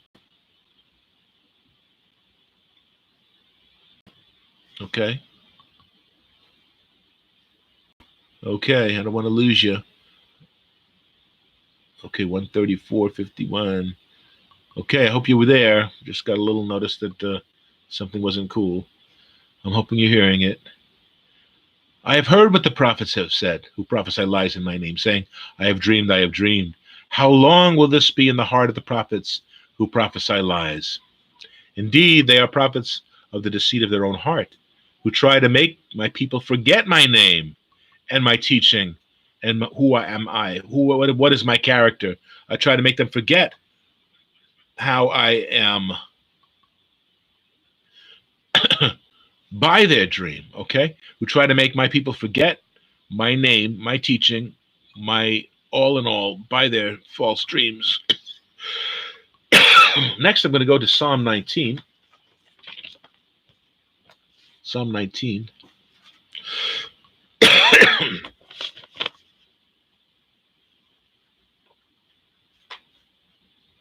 Okay.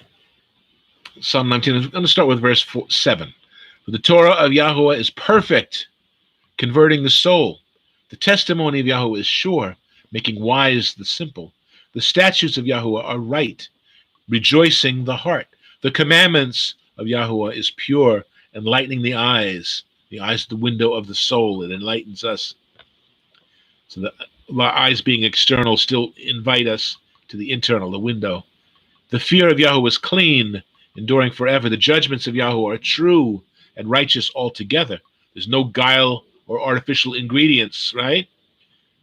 They're true and righteous altogether. No room for anything else. More to be desired are they than gold, yea, than much fine gold, sweeter than honey and the honeycomb. Moreover, by them your servant, Eved, is warned, and in keeping them there is great reward. Who can understand his errors? Cleanse me from secret faults, unintentional trespasses, in essence, from secret faults, not overt wickedness, okay? There's different there. There's a sin that leads to death. Don't ever forget that. Keep your servant also from presumptuous sins.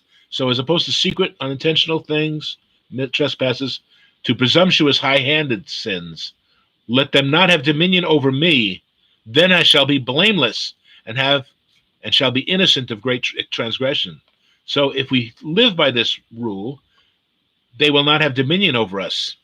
You know, the sin that would so easily ensnare us will not, because we've developed a defense system that prohibits that from ever happening again. Then I shall be blameless, and I shall be innocent of the great transgression. And verse 14. Okay? Let the words of my mouth and the meditation of my heart be acceptable to you in your sight. And the words of my mouth and the meditations of my heart are based upon Torah, are based upon truth. The words of my mouth are the words that I hear of the teaching, and I'm meditating in my heart. And our cry is that we will be acceptable in your sight. Again, the window of his eternity, to be compatible, to be acceptable, to be reachable, to be pliable, to be able to understand, Shema, to hear, to listen, to comprehend. O Yahweh, my strength and my redeemer. There's no room for us to be dolos, to be deceitful or anything foolish like that. I'm looking at a couple of verses and I'm going to wrap it up. I'm wrapping it up right now, in fact. I'm hoping that you guys are hearing. Is there any indication that we lost? I've got it actually. I've got it actually. So that was me just speaking. Okay. All right. Okay, I'm going to Ephesians 1, verse 4. We should be holy and without blame before him in love. We're set apart. We're kadosh people, without blame, without guile. Then we go to verse 13. In whom, having believed, you were sealed with the Ruach HaKodesh of promise, the guarantee of our inheritance. So our inheritance is wrapped up in the idea of the guarantee of the Holy Spirit of promise, which seals us for salvation, not for judgment, as we've seen in the past examples that I gave you.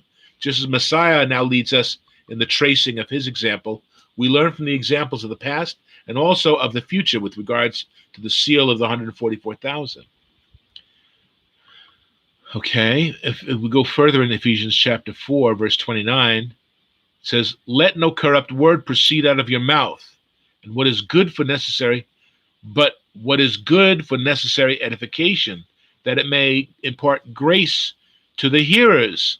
And do not grieve the Ruach HaKodesh of Elohim, by whom you were sealed for the day of redemption."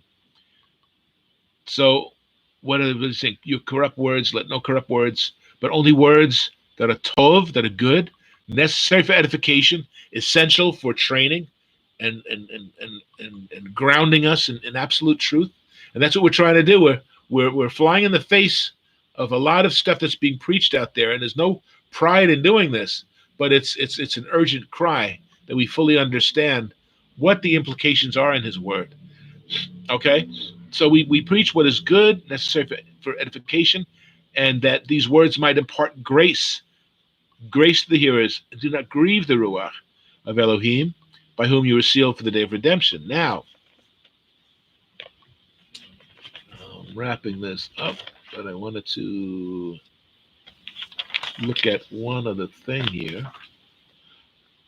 Okay, Revelation 7, verse 3. "Do not harm the earth, the sea, the trees, till we have sealed the servants of our Elohim on their foreheads." And then verse 7, chapter 7, verse 16 of the Apocalypse. "Then shall gather neither hungry anymore." I'm sorry, they shall neither hunger anymore. This is the same people who the servants of Elohim that have been sealed. "They shall neither hunger anymore, nor thirst anymore. The sun shall not strike them, nor any heat. For the Lamb who is in the midst of the throne shall shepherd them and lead them to living waters. And Elohim will wipe away every tear from their eyes." These are those who have been sealed. This is not a carte blanche. A lot of times we're very selective in our eisegeting, not exegeting the word, reading into the text. And this is speaking to me. This is speaking to me. Let's turn a few pages. That's speaking to me. We have to qualify. We have to qualify. We have to qualify. Whatever the word says, is that me? Is that affecting me? And Titus chapter 2, verses 11 and 12, regarding the grace. The grace.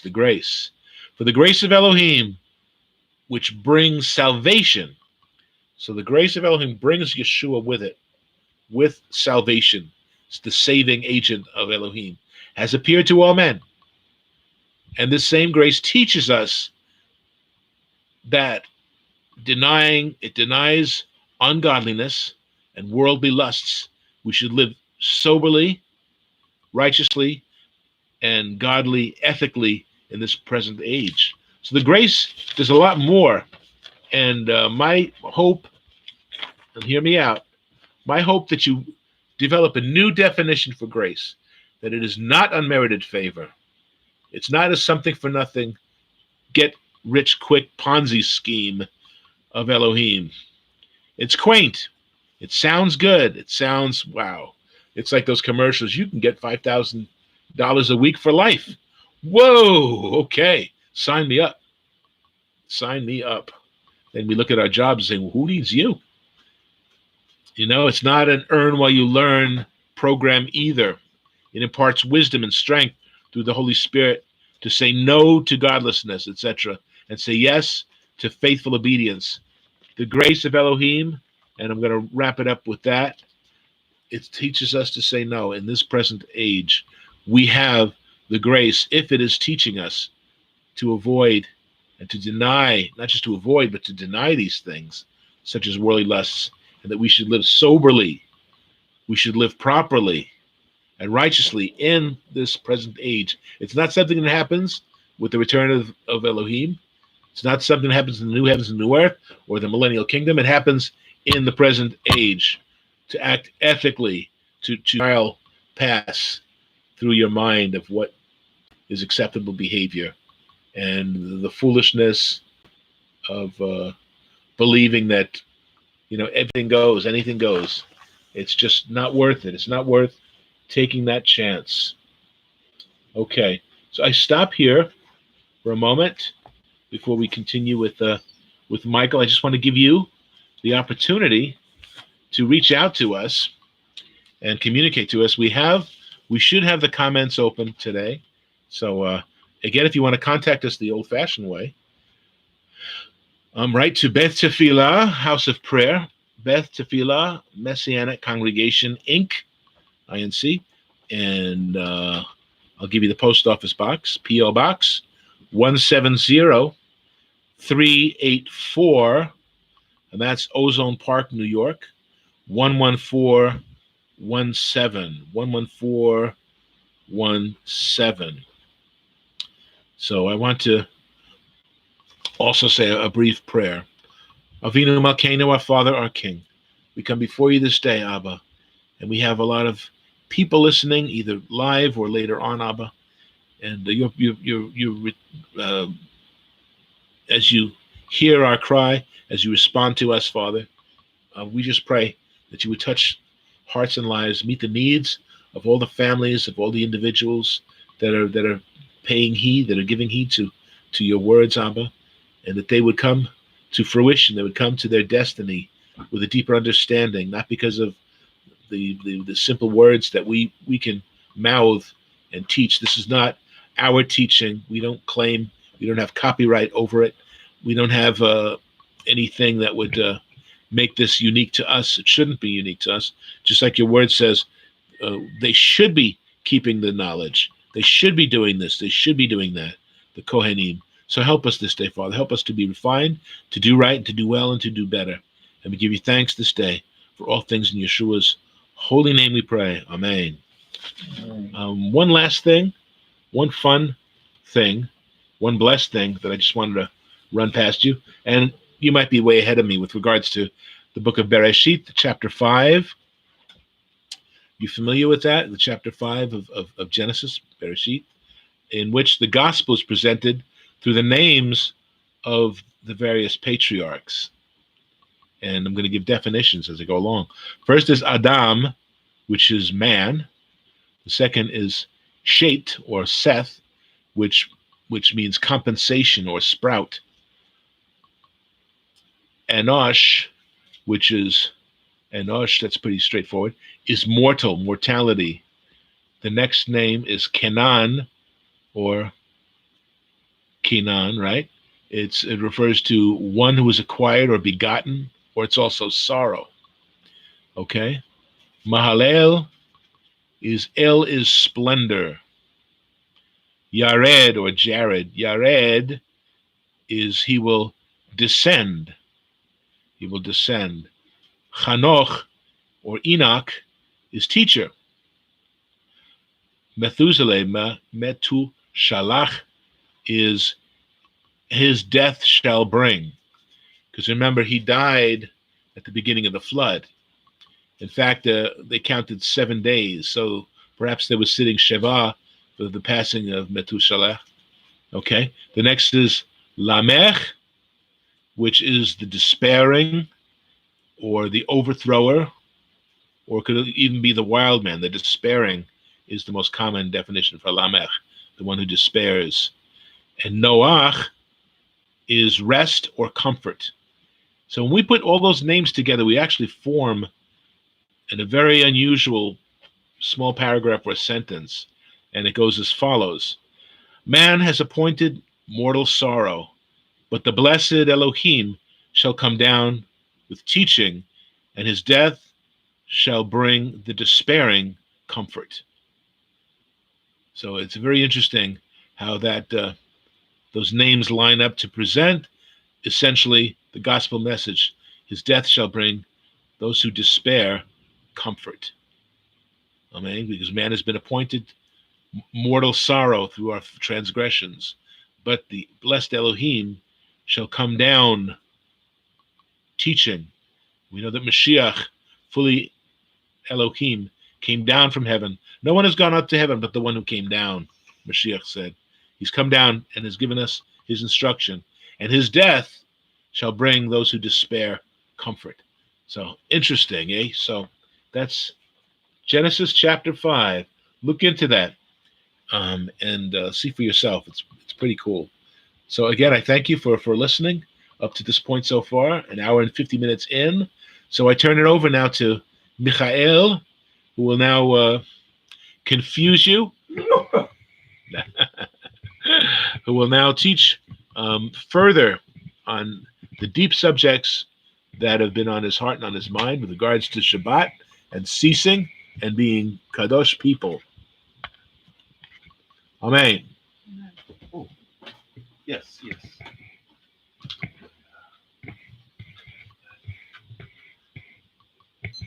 Yes. Greetings, everyone. Just setting my timer here real quick.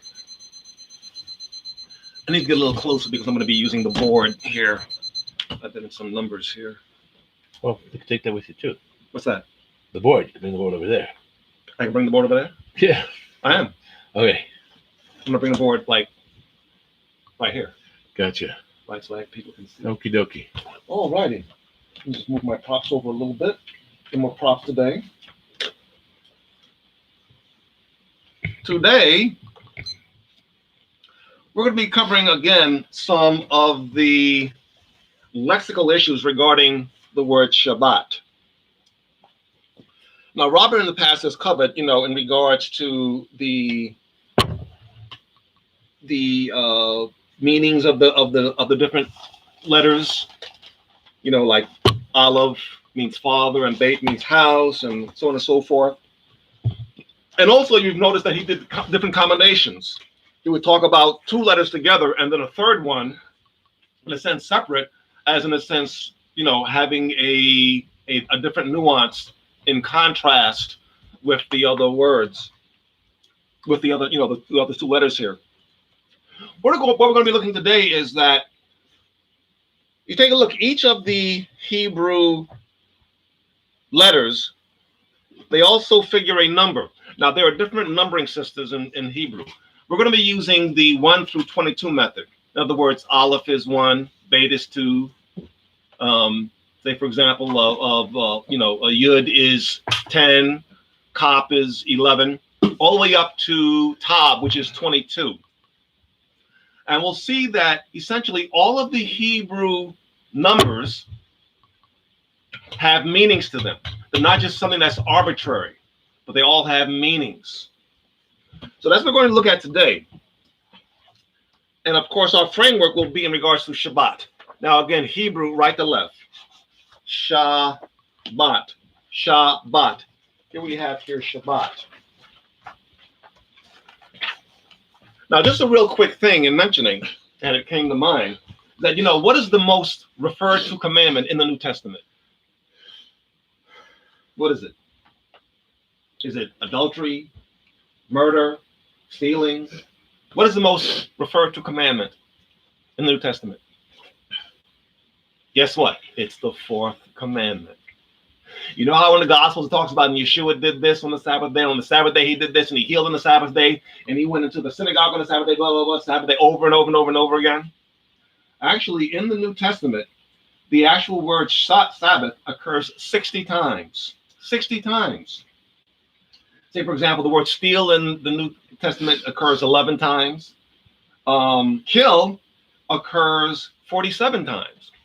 But the word for Shabbat occurs 60 times. Now, you think that if he's mentioning the fourth commandment in the New Testament more than any other commandment, why is he doing that? It must have some sort of real importance to it if he's mentioning it more than any other commandment. Now, something I'll look into in the future, which I started looking at, is the same thing for the Old Testament, or the Tanakh, say, for example.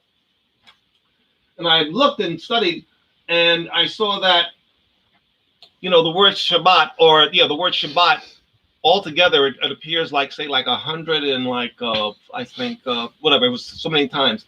But now there are words like kill that appeared appeared more times. But there's words like lie, say, for example, where you have someone lied with someone else, or the beast they lie in the field.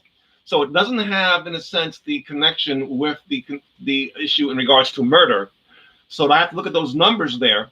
But I saw that even with those words that appear in the commandments in the Old Covenant, is that there are those that don't appear, that are not used in the context of commandments. So the Sabbath in the Old Covenant, in the Tanakh, might well be the most. It might be the most referred to commandment in the Tanakh. In the Old Testament, say for example. Which is interesting point. But let's move on now. Let's move on. Now we have here that we take a look here at the second letter. The second letter here is the bait. This is the word here I'm pointing to right here, the bait. Now, the bait has the same functional letters as the word for house.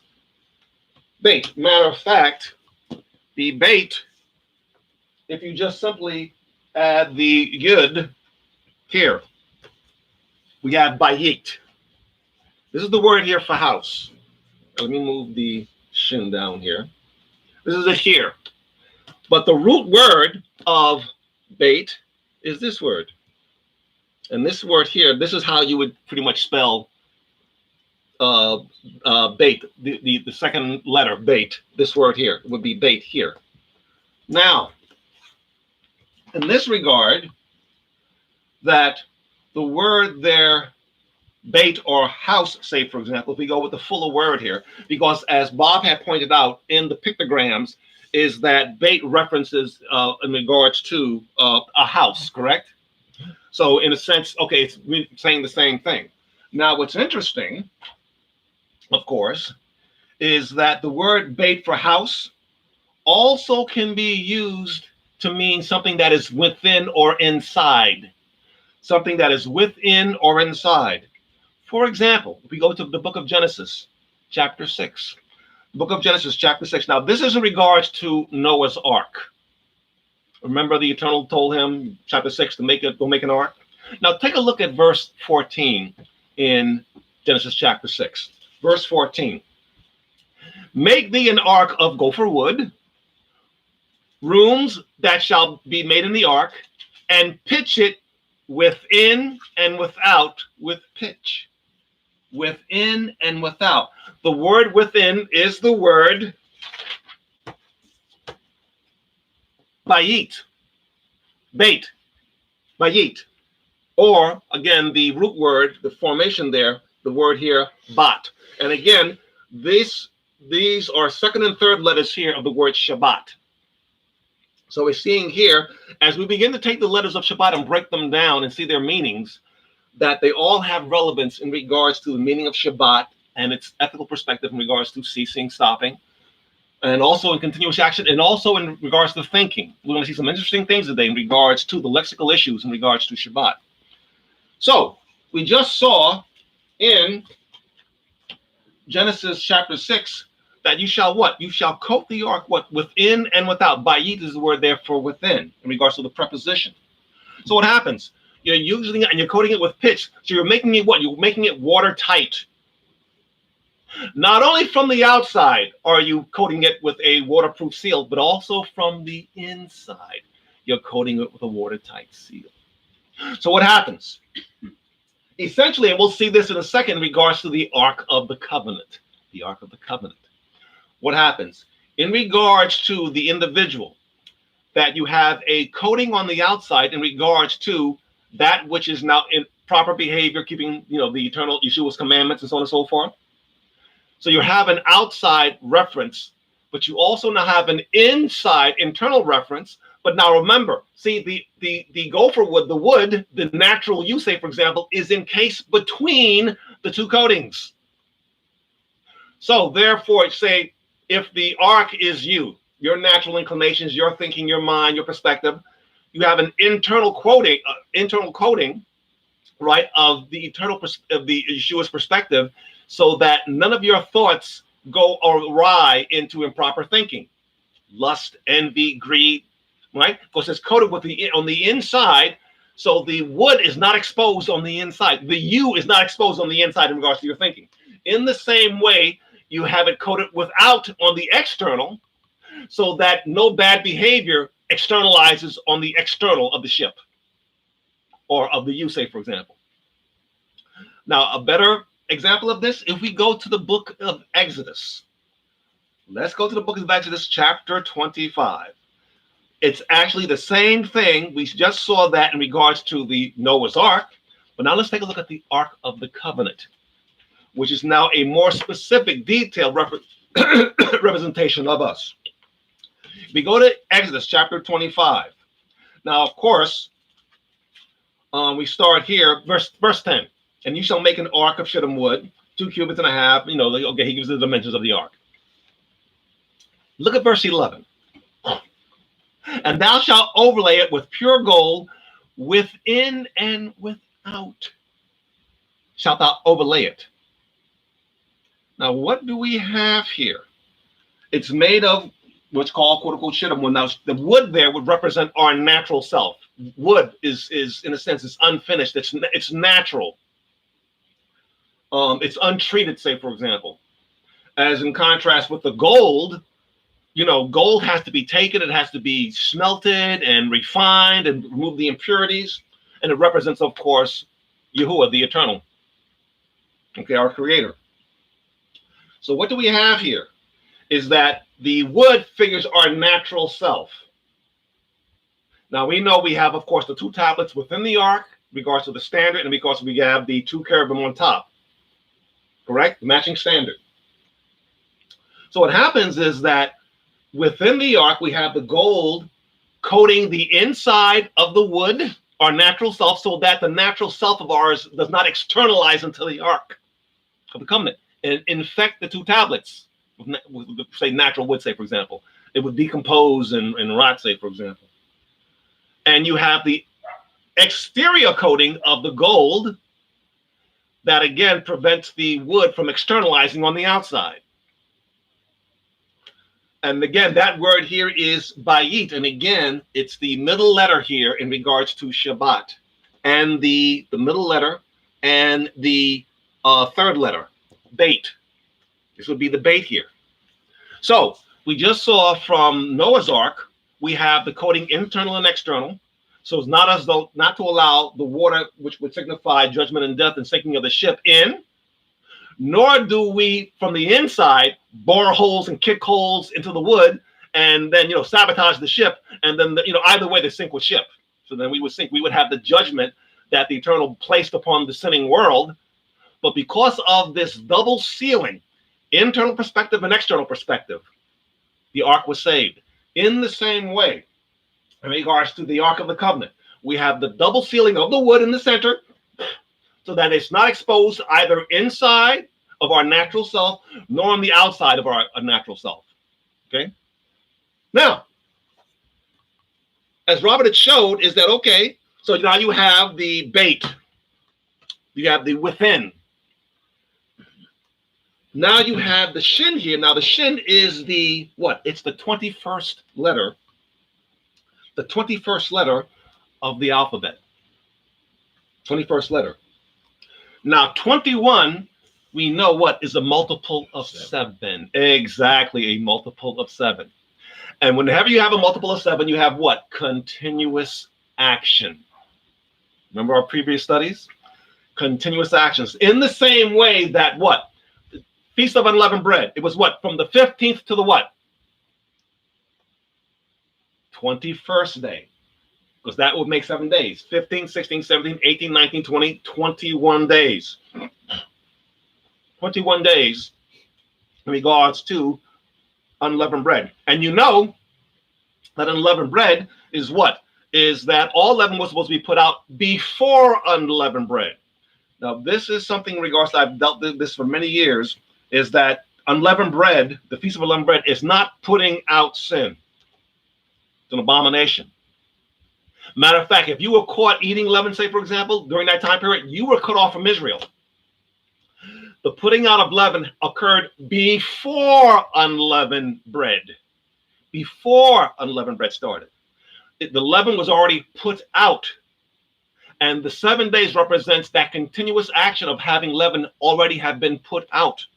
In the same way, when we take a look at 1 Corinthians chapter 5, what? The unleavened bread, what? Of sincerity and truth. And putting out what? Having put out what? Malice and wickedness. You're not continually putting out malice and wickedness. It's supposed to have already been put out. And so therefore, the 21st day, which in a sense confines unleavened bread, what is a continuous action of that perspective. It is not just, oh, I did it for 7 days, now I can let malice and wickedness back in. No such thing. If a day ends on a multiple of 7, it's always continuous action. So you are continually, again, without malice and wickedness, and continually with what? Sincerity and truth. Because again, it's called the Feast of Unleavened Bread. It is not called the Feast of Putting Out Leavened Bread.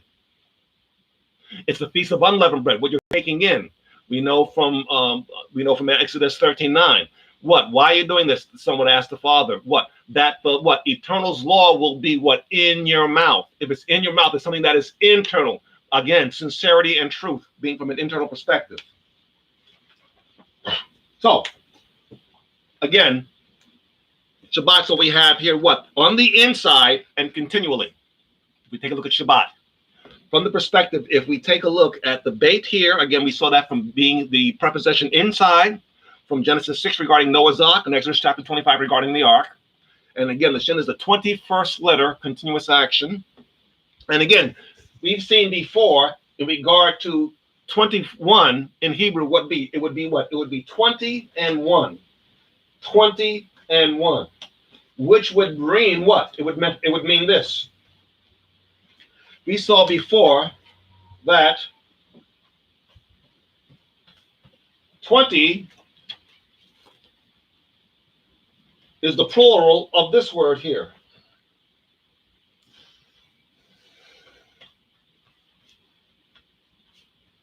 Okay, I can't find my final form mem, but this will be the final form men here. Final form mem. Right? It would be a plural. So 10, and you add the mem at the end there, it would be what? 20. Now, the root word, of course, is this word, ashar. Now, if you do a transposition, if you take the shin and you put it at the beginning, you get what? Sha'ar. And this is the word what? This is the word for here, for thought or thinking. In Proverbs 23:7, as an individual thinks in his soul, so is he. This is that word. Of course, that the Eternal takes and puts it in context in book of Proverbs chapter 23, again, to give it that understanding. So if we go back in regards to, and of course, Akkad is one. Like, he that is united with the Eternal is one spirit in 1 Corinthians 6:17. So what do we have here? In regards to Shabbat, we have here what? We have an internal perspective between the bait and the shin within the preposition and, regarding the ark. And we also have here what? The root word here of the transposition means to think, to reason. So we have two separate references in regards to two letters, and then a separate letter in regards to its number. Then that, of course, would be one example that we're looking at here in regards to, of course, the meaning of Shabbat. The meaning of Shabbat. Now, we take a look again at our word here, bait, or the second and third letter of Shabbat. If we do a transposition of these two letters, the bait and the tav, we get this word, tab, right? Tav or tab. This word here is a transposition of those second two letters. And this word, if we added hey, say, for example, this would be the word here for tebah. This would be the word here for not Noah's Ark, but the word here. No, this is the word for Noah's Ark. The word for the covenant ark is Aharon, in regards to the Ark of the Covenant. This is the word here utilized for Noah's Ark. It's also the word utilized for Moses' Ark. Remember in Exodus chapter 2 that they feared the Pharaoh, so therefore they had to make an ark and put them in the bulrushes, and they had Pharaoh's daughter find them and all that. Okay, this is the word here for that ark in regards to Noah, and this is also in regards to what? Noah's Ark. And the root word of here, we know the hay, we went before in regards to what the hay represents. Kamesh, which again, if you do it by triposition, comes to what? Mashiach. And Mashiach means what? It means to depress. It also means what? Worship in regards to the word. It also means to think to reason. Again, a lot of psychology in regards to understanding Shabbat. So we have here the root word here, and we saw here we have the hay here. We have not only Noah's Ark, we also have here, okay, Moses' Ark. And we know that salvation in the Old Covenant for the people of Israel, what came through Noah, and also salvation came to Noah and his family, the 8 people, in Noah's Ark. Again, all a type. Matter of fact, if we go to, in this regard, if we go to 1 Peter chapter 3, go to 1 Peter chapter 3. In regards to this ark, 1 Peter chapter 3, 1 Peter chapter 3, we took it starting in verse 19, cutting into the context. This is Messiah, Christ, by which he also went and preached to the spirits in prison. Now look at verse 20. Which sometimes were disobedient when the long-suffering of Elohim God waited in the days of Noah, while the ark, the Teba, as we just saw, the second 2 letters transposition of Shabbat, was preparing. And what? That is few. What? 8 souls were saved. 8 souls. Now we know from dealing with the word 8, shaman, if you do a triposition, nishama, it means spirit. The same word equated with the word ruach, say, for example, in Job 33:8 and 33 and 34:4, 38:4 and 33:8. In regards to, we'll take a look at that later. Okay, so we see here in the regards to the ark, they were saved, but now, okay, that's a literal saving. But now look at verse 21, which the like figure, and the like figure there means the word canon, but like figure, a like corresponding type, even where baptism does now save us, not the putting away of filth from the flesh, but the answer of a good conscience by the good conscience towards Elohim God by the resurrection of Yeshua Messiah. So we have here in regards to the understanding in regards to Noah's Ark, in regards to its psychological meaning, in regards to the answer of a good conscience, not washing away simply of baptism of like washing away dirt from the flesh, but an answer what? An answer of a clean internal conscience. Because again, they were inside the ark, unseen with the inner coating, remember, as well as the outer coating, so that therefore nothing negative could, in a sense, externalize. Also in regards to you had the clean beasts and you had what? The unclean beasts. Clean and unclean. But none of that was allowed to externalize outside the ark. And there was no communion between the ark and then on the inside, of course, now the ship will become waterlogged and sink. So understand in regards to the meaning of this word here, in regards to the second 2 letters, the transposition in regards to Tabah, in regards to the ark. Now, not only that, but there are something that's called a substitution. For example, there are letters that have a similar sound. Like say, for example, give you an example. Like say, for example, you have the word het. Also, a similar sound is kaf, and also the kof. And we'll see a little later how those are used in substitution. But now we can take a look at this substitution right now. So, but see, tav, tet, t, they're both T, correct? So what happens? If you now substitute the tet, tav with the tet, you get this word. Tav. What does tav mean? You know it as the word tov. If I put a above here with a colem, it would be what? It would be what? Tov. Tov. This is the word for good. You know, when in chapter 1 of Genesis, when the Eternal was creating, and he says, and he created the 3rd day, the 4th day, and he saw that it was what? Good. This is that word here in regards to being good. And of course, if you add the shin, the 21st, you have what? The continuous action, and also in regards to the mind, from the transposition of sha'ar 10, or you know, of the 20 in the 1. The 20, of course, now would be sha'ar, would be again the thinking, the thought of the mind. So we have what? What do we have here? We have what? Good thinking. Good thinking in regards to Shabbat. That's what we have. Now, something we'll see here that is rather interesting. I think you'll get a kick out of this. In the chapter 1, what happens? The creator we have here. In the beginning, the creator, Elohim created the heavens and the earth. And the earth became what? What happened? It became what? Tohu vabohu, correct? Let me just set this up a second. It became tohu vabohu. And we say that means without form, waste, void. Correct, Robert? Yeah. Correct.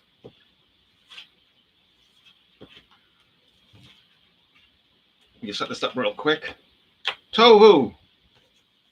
For my readers can see here, my listeners can see here. Tohu and vabohu. And what does that mean? Tohu and vabohu means in regards to being without form and void, all a mess. All the laws were all in disarray. Water was over the face of the deep.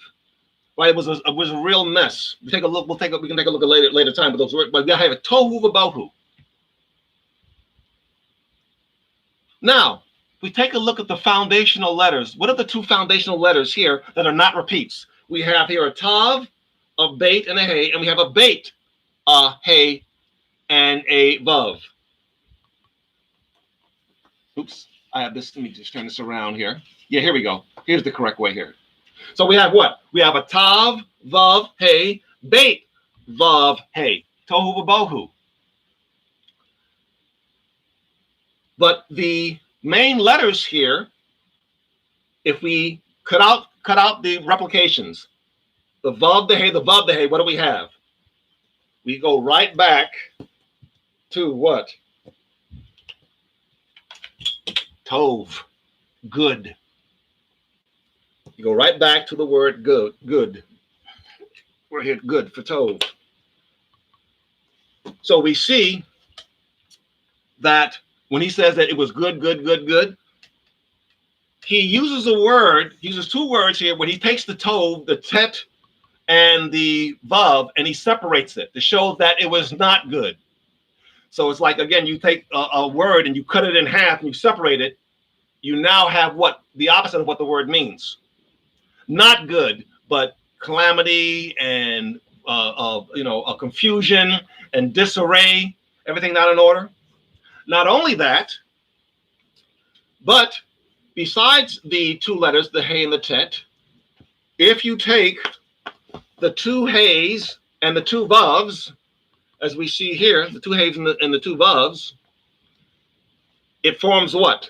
If you were to take the two heys and one vav, it would be this word.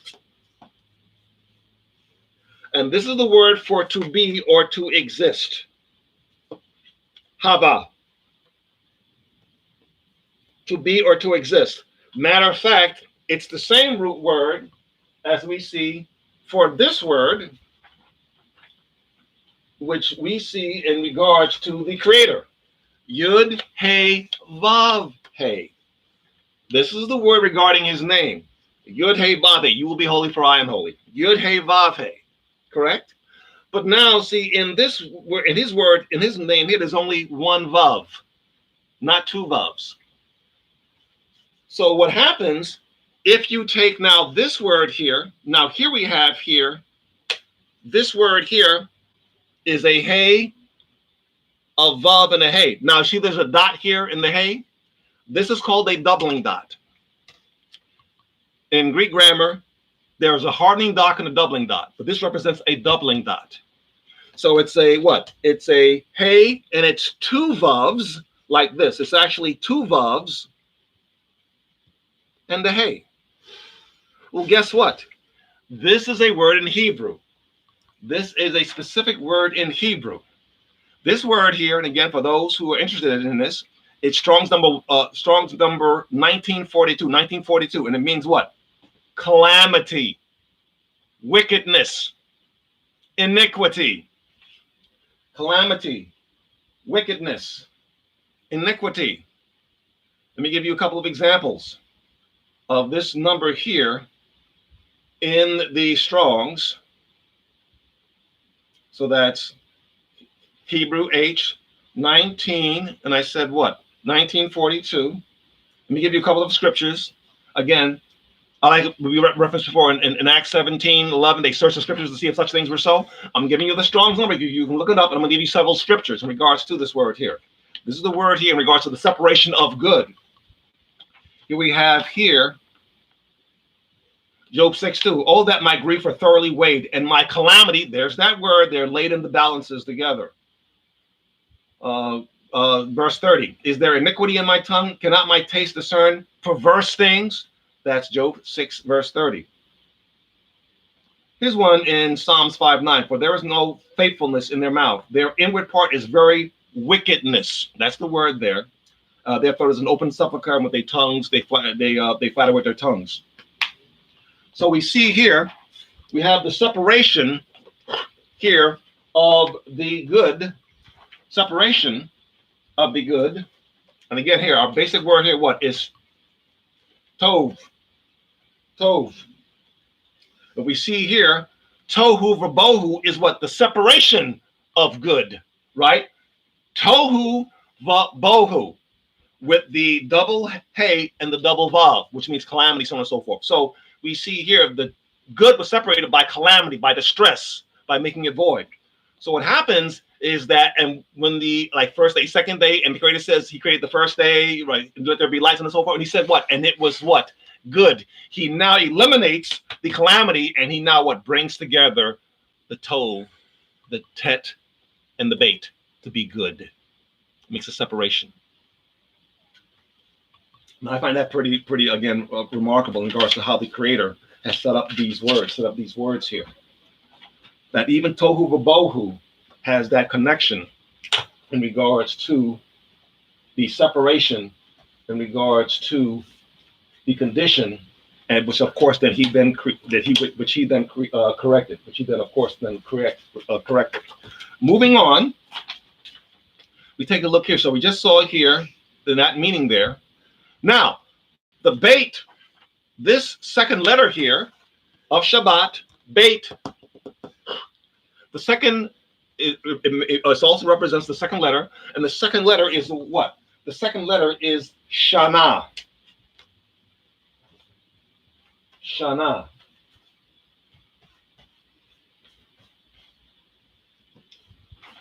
Shana. I don't think this disappeared. Oh, here we go.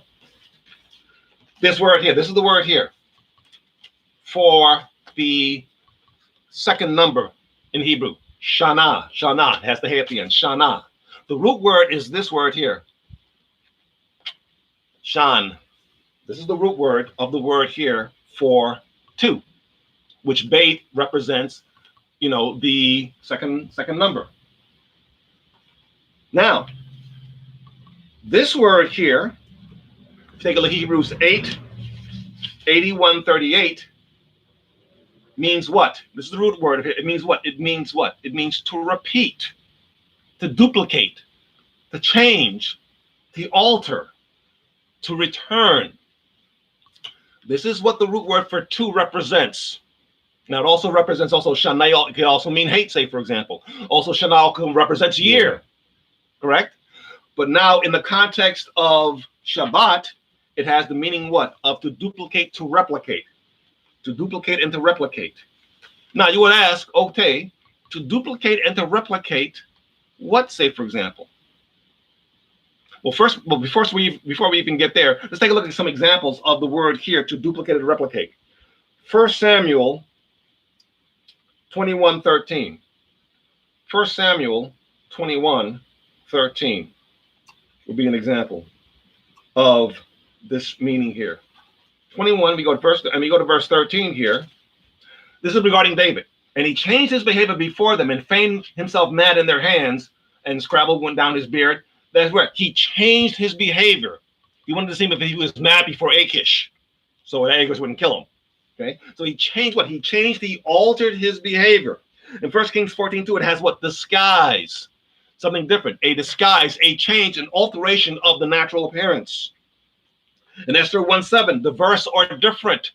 The verse are different in Esther 1:7. And of course, Malachi 3:6. I am Yahuwah, I am the eternal, I what? I change not. Here's that, here it is right here. I shana not of himself. I change not. That's the word there. So you would ask now, okay, no, not change. Change from what? Now, since we used the bait here as the number word here, if we do a transposition, we move the bait out of the way. This represents here in regards to altering or change. And we have this word here, sheet, right? The shin and the tav. The shin and the tav, which is now what? Sheet. Right, that's how it's pronounced. You know, it actually has the yud here. This is the word here, sheet here. Shin and the yud, right? It's pronounced in that way. And what does this word here mean? What does this word here mean? First of all, let me get back to this word here, shana, sheet here, means what? It means think or thought. Think or thought. The shata, the sheet here. This is Hebrews 7896. And it means what? To regard, in regards to regarding in the mind. Say, for example, in 1 Samuel 4:20. 1 Samuel chapter 4, verse 20. Go to 1 Samuel 4 and go to verse 20. And we see here. And about this time of her death, that woman stood by her and said, "Fear not, for thou hast borne a son." But she answered, neither did she regard it. This is that word here in regards to regard. Regard. Now we know the bait here represents duplication to change the altar. And we have regarding, a change in regard mind and how you regard something. Another example, in regards to this word here, the word here, sheet here at the bottom, at the end here. We go here to 2 Samuel chapter 13. 2 Samuel 13. This is in regards to Tamar's rape by Amnon, her half-brother, in verse 20. Absalom, her brother, said unto her, "Have Amnon, my brother, been with thee? But thou hold now thy peace, my sister. He is thy brother. Regard not this thing." That he raped her. No, I know he raped you, though. Don't pay any big mind. He raped you. Okay. Regard it not so. So Tamar remains desolate, and of course, you know that Absalom was in a sense saying that because he was going to murder Amnon for rape, because Absalom was Tamar's full brother. They had the same mother, same father. Tamar and Amnon were half brother and sister. They had a different mother. David was their father, but they had a different mother. But Amnon said, "No, this is my full blood sister." So he treated Amnon as if he was like some sort of stranger that raped his sister. But you can see that he was already scheming now to murder his half brother for raping his full sister. And this is that word in regards to sheet here, in regards to regard or in regards to thinking. So when we put it together in regards to Shabbat, again, we have here what? We have what? A transposition, right? We know we here, this is the word here, of course, here, Shabbat. But we do here a transposition here, right? We move the shin down here. We know that, again, from the bait here, shana, to change altar. And then we have here, and also, the change in the altar, shana, also to repeat. So repeat in regards to what? Regarding or thinking. Regarding what? In regards to, again, the whole word Shabbat means to cease or stop. So again, we see here that we have an internal mental perspective in regards to how we reason and how we think.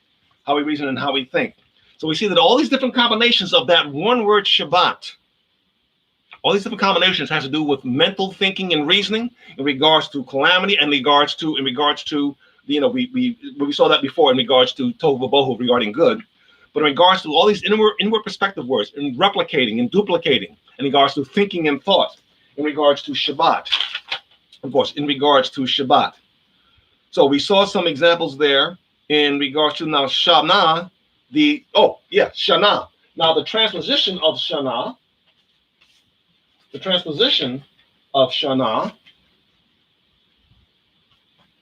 find that here. Oh, here we go.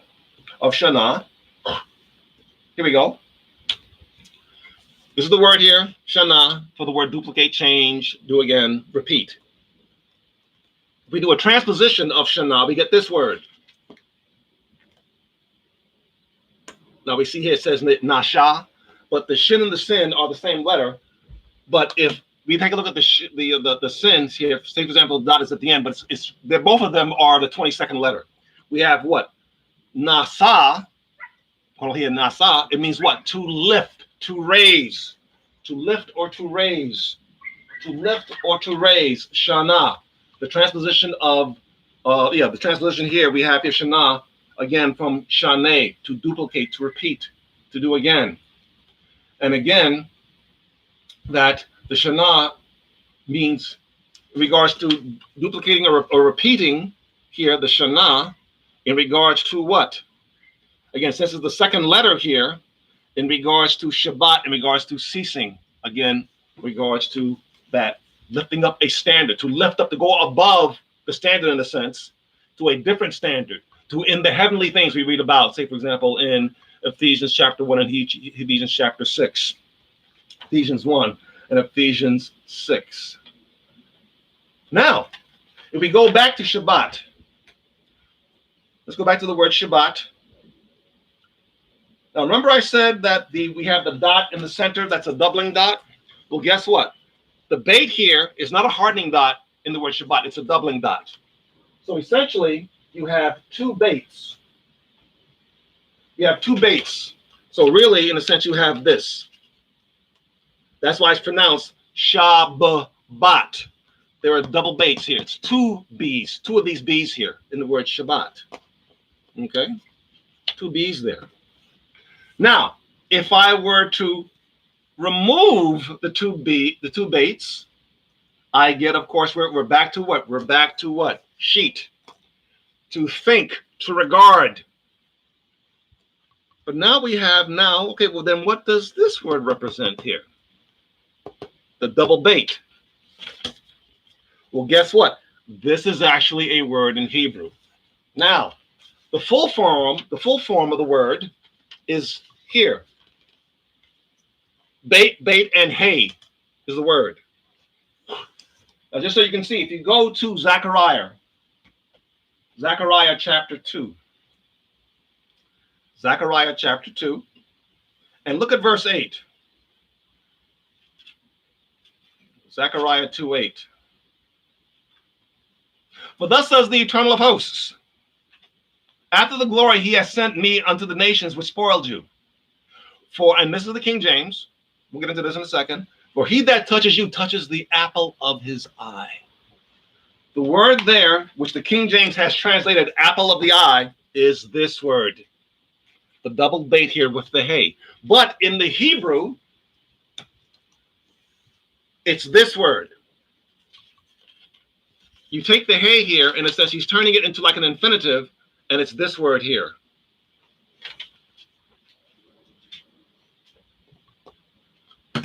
Babait. This word here, babait. This is the word here that's used actually in the Hebrew text in Zechariah 2:8. But now we saw already that, wait a second, we have what? We have a double bait and we have a tav. So if we take a look from without the doubling, what we have a bait and a tav. Well, we just saw this earlier. Remember, the bait and the tav represents what? House, or the word bait, the second one, shana, to replicate, to duplicate. And also, if we do a transposition, we have Teba, the ark, Moses' ark, and Noah's ark. And also, if we do by substitution the same sound, the tet for the tav, we get what? Good, tov. We also get the word, if we move the transposition of that, we get the word bat. And this is the word for daughter. Daughter, in contrast to Bain, son. But daughter. And in understanding typology, the natural individual represents the daughter. You know, say, for example, from 1 Corinthians 11:7. In regards to Yeshua is the glory and image of man, but what? The woman is the glory of the man. Glory doxa refers to thinking or reasoning. So that's why we have to have a different husband. And you go back to, of course, the Revelation, Romans chapter 7, in regards to when we were under the law, we were bound to a husband, and if we were separated from that husband, we would then be called an adulteress. But now ye are now dead to the law by the body of Messiah, that you should be married to another. We're the female. We're the daughter of the king's son, the eternal son, to be married to his son Yeshua. He is the head of the ecclesia, head of the church, right? And we know from Ephesians chapter 5 is that he's the one here that we are going to marry. We're the daughter of course, the father, and we're going to marry the son. But of course, going back here, so we have here the double bait in regards to this meaning. The double bait, and that would mean what? We saw before we had the shin and the tav, but since the tav here is within the word here for the inward, and let me just give you a little bit more background here in regards to that word there, because the word apple of the eye is rather a concoction really by the King James translators here. But the actual word here, when you go again, you look at this word is what? Hebrews 8:92. 892. This is in Blue Letter Bible. This is in the Jacinius lexicon. The entrance or gate of the inner eye is what it represents. It's talking about in regards to the pupil of the eye. The pupil of the eye is regarded as something that's hollow, from what I see in the context here. So again, when you're seeing a vision, the light is entering through the eye, through the pupil of the eye, through the inside, and that's how the image goes through back into the brain, and you now see images. You can see. But it says here that, again, this is the entrance or gate of the inner eye, the inner perspective. It's like, again, when we say that, someone says that, oh, I see what you're saying now. I see what you're saying. What do you mean? You mean you see the words floating in the air? No. When you say you see what you're saying, I understand what you're saying now. The same thing we saw before last week. Oh, I hear what you're saying.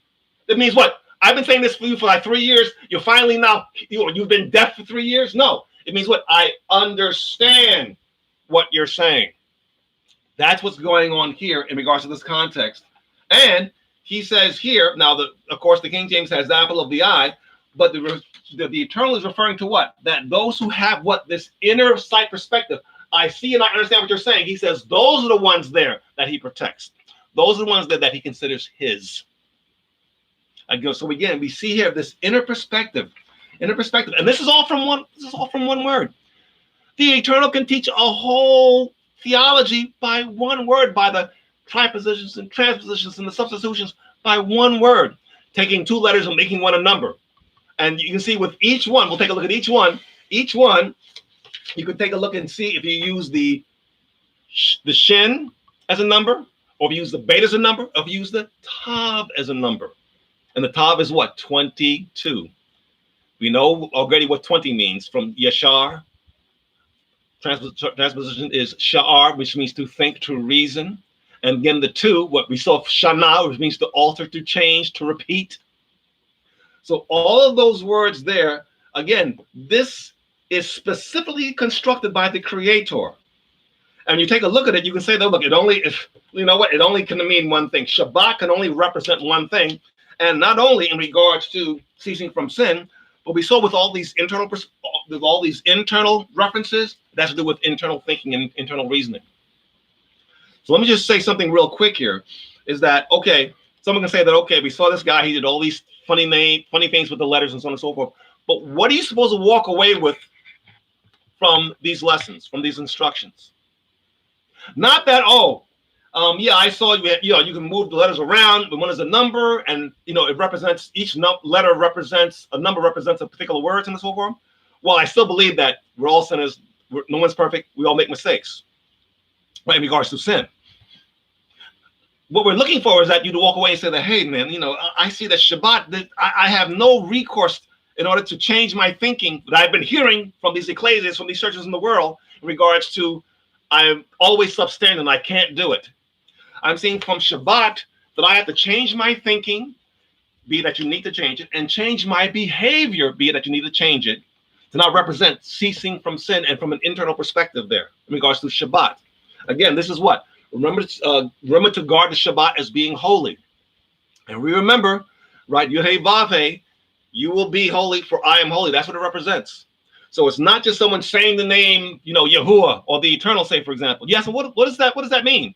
Well, just his name, so on and so forth, right? But you still go by, no one's perfect, we all make mistakes, we're all sinners. And we're all just human. You still go by that, right? Then you actually don't know what the name is. Actually, you're actually blaspheming the name by teaching contrary to what the name means. If we saw before, in regards to, right, the Yud-Hey Vav-Hey. Yud-Hey Vav-Hey. We went through this before. You will be holy, for I am holy. Remember before about the Yud here, this is the word here, shortened form, and we heard the Yud is the 10th letter here, which means to think, of course, and this is the shortened name of Yahuwah, the Eternal, the Tetragrammaton, and this Yud, the Vav here is the six, but they both have a Hey, right? The Kamesh, which if you do by transposition, comes with what? Mashiach, Messiah, and the root word there, which we get into, Shakab, means to think. Also means to humble, to suppress the natural self, but to reason, to think, to worship. The main word for worship in the Old Covenant is what? In the Tanakh is what? This word here, shakah, right? Shakah. That's the main word for worship in the Old Covenant, shakah, which is a derivative of Messiah.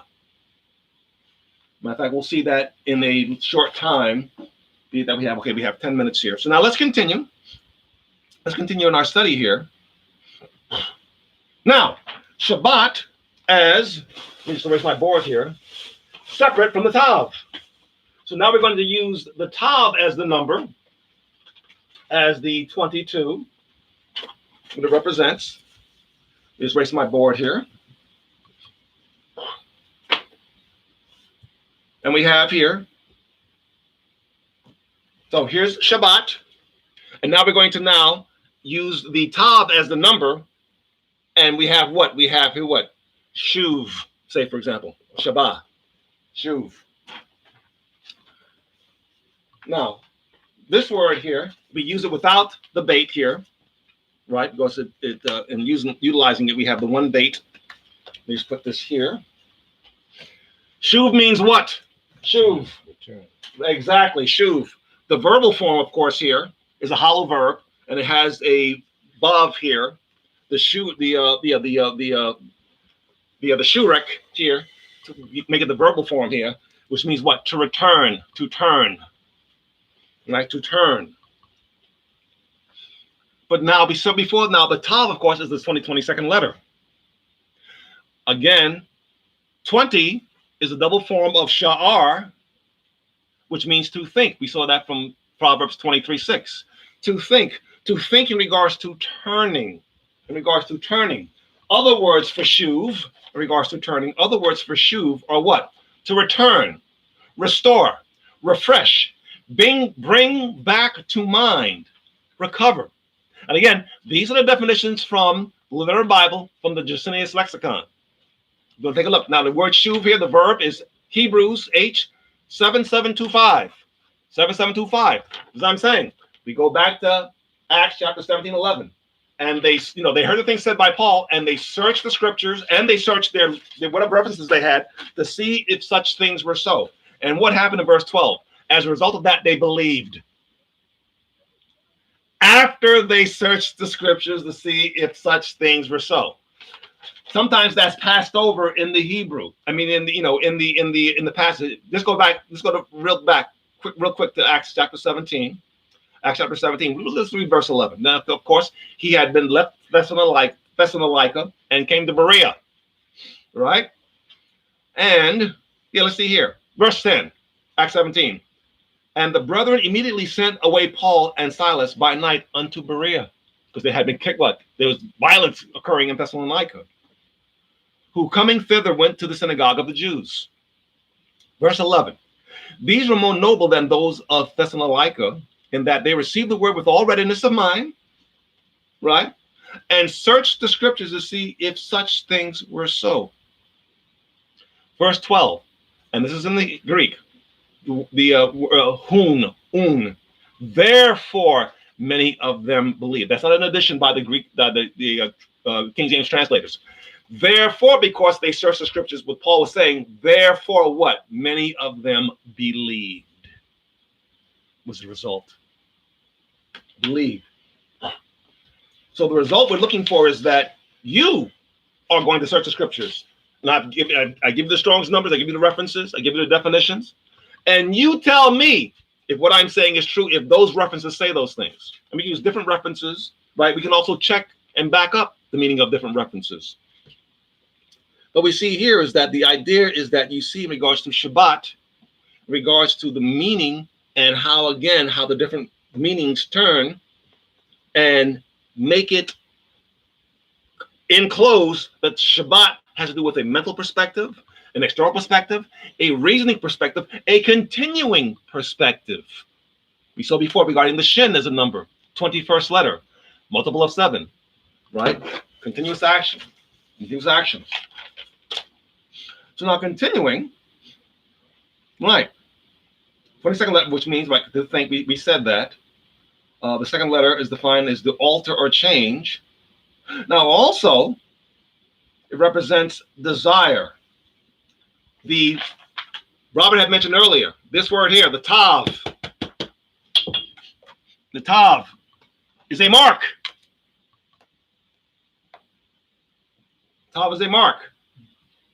Matter of fact, it's spelled this way. It is spelled tav. Forget the dot here, right? But it's spelled this way. And this vav here, this vav, without the dot, has the same pronunciation as a B, the bait, vav as the bait. This word, this letter here, and this word here, this letter here, have the same pronunciation without the dot, right? Bait with the dot, va or vav without it. Now this is the word here. That letter tet is pronounced this, tav. This is the word here, tav. But as we just saw, if we take the word here by substitution, same letter, by substitution, the same sound, right, without the dot, comes this word here. We go back to what? Teba. In regards to the ark, Noah's ark, Moses' ark. We saw before in regards to Tov, regarding being good, right?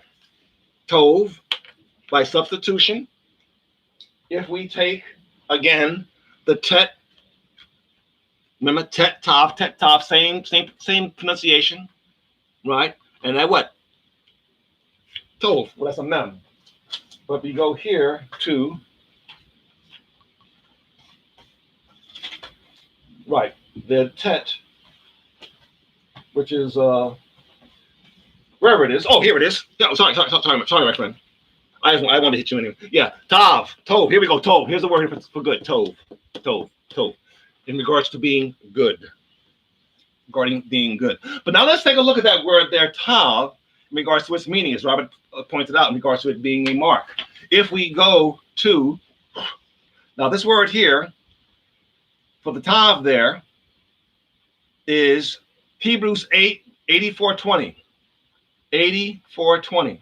So if we punch in H84:20, it has the meaning of what? 84:20. It has the meaning, the tav, desire or mark. Let's take a look at some examples here. Job 31:35. Job 31:35. Oh, that one would hear me. Behold, desire is that the Almighty would answer me, and that mine adversary had been written in a book. But that word, the desire, is that word there, tav, a desire. Ezekiel 9:4 and 9:6. The Eternal said to him, go throughout the midst of the city and of Jerusalem and put a mark on the forehead. Same thing we have in verse 6 of Ezekiel chapter 9. Putting a mark on the forehead. Now, mark on the forehead, we'll talk about again. We have the mark of the beast. We have Revelation 14, that those that were, the Father on the mount there that have what the Father's name written in their forehead and in the Son written in their forehead. Of course, you can take any hypocrite and put a tav and put a here. You can take any hypocrite and put a tav on the forehead, right? Any hypocrite, you can do that. It's going to change this, it's not going to change anything. He's using an external thing here. Forehead actually represents the mind, the reasoning, because he's using an external symbol here, the forehead, as being inside the mind, because he doesn't have really an external, anything else really external to represent. It's something that is external, but it's really internal in representing the mind. So that's why he talks about that they will have his name in their foreheads and in their minds. Yeah, name on the forehead. I can take a marker and mark his name on my forehead. You know what it do? It would do nothing at all. He's using that typology, that symbolism. Because if I write it into the mind, it means it's in. If I write it on the forehead, it's in the mind. That's what that means. That's what that phraseology means. So again, he's using that symbol in regards to the forehead, in regards to the tav. So again, we have the turning. What we saw before, we have the what? The shuv. We go back to our numbers here. Go back to Shabbat. And we have the desire, and we also have the mark on the forehead from Ezekiel chapter 9 in regards to what? Turning. Turning from what? From sin. The desire to turn from sin. And that was written on the forehead, in the mind, in Yeshuv, turning from sin. You see, all of these cannot be coincidence. Oh, it just happens that all the combinations of Shabbat mean, in regards to thinking, reasoning, ceasing from sins, they're just a coincidence. It's impossible that it be a coincidence. It's impossible that it be a coincidence. And again, these numerical devices are things that we need to get into to understand and understand that. Wait a second, the Eternal has used these the words. Say for example, one word. Say for example, Shabbat, and all these things there. So Shabbat has to mean what those things mean that they say. There's no way this could have been artificially constructed. You had to have a superior intellect, thousands of years ago, to construct this, put this together like this. So we need to be investigating these things, checking these things, seeing if these things are so. What does Shabbat mean? And the Eternal has given us what? The means by which we can take letters and move them around, and numbers, letters that represent numbers. And if they're all saying the same thing, it can only mean one thing. And again, this does not compromise, say, for example, Matthew 5:18. Remember, not one jot or one tittle shall in any wise pass in the law. If I have a word here, again, like Shabbat. If I have a word here, Shabbat. Here we go. Shabbat. If I take this letter and move this letter like this, say if I do a triposition here, Teshav, I'm not taking away a jot or a tittle. It's like if I have a desk here, and if I have these two items, I have a Bible and a box of Kleenex tissue. You know what? If I simply exchange them like this, did I take anything away? No. I take away nothing. Zero, nothing. Tripositions and transpositions do not violate Matthew 5:18. So I'm not taking away anything. It's all there. It's all there. Okay, Bob, am I going to wrap it up now?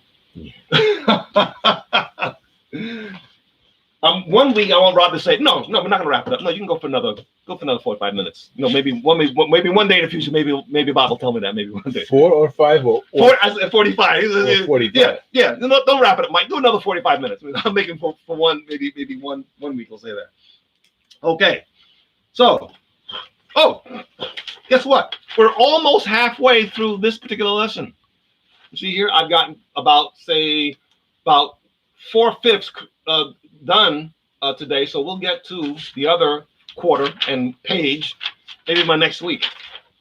But, so, what are we saying here, brethren? Again, we're concentrating on Shabbat, and we took a look at some lexical forms regarding Shabbat. There are more, of course, which we'll get into as we continue. But I want us to be exhaustive.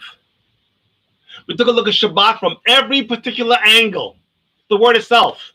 And mind you, when you have a 3-root word, there are 6 possibilities. There's the original word Shabbat. There are 3 transpositions and 2 tripositions. That makes what? 6 different variations. And they all work. That's the thing. They all work, including the substitutions. Ta for tetse, for example, right? The kof for the kof for the kaf. Again, the ka, the same ka sound.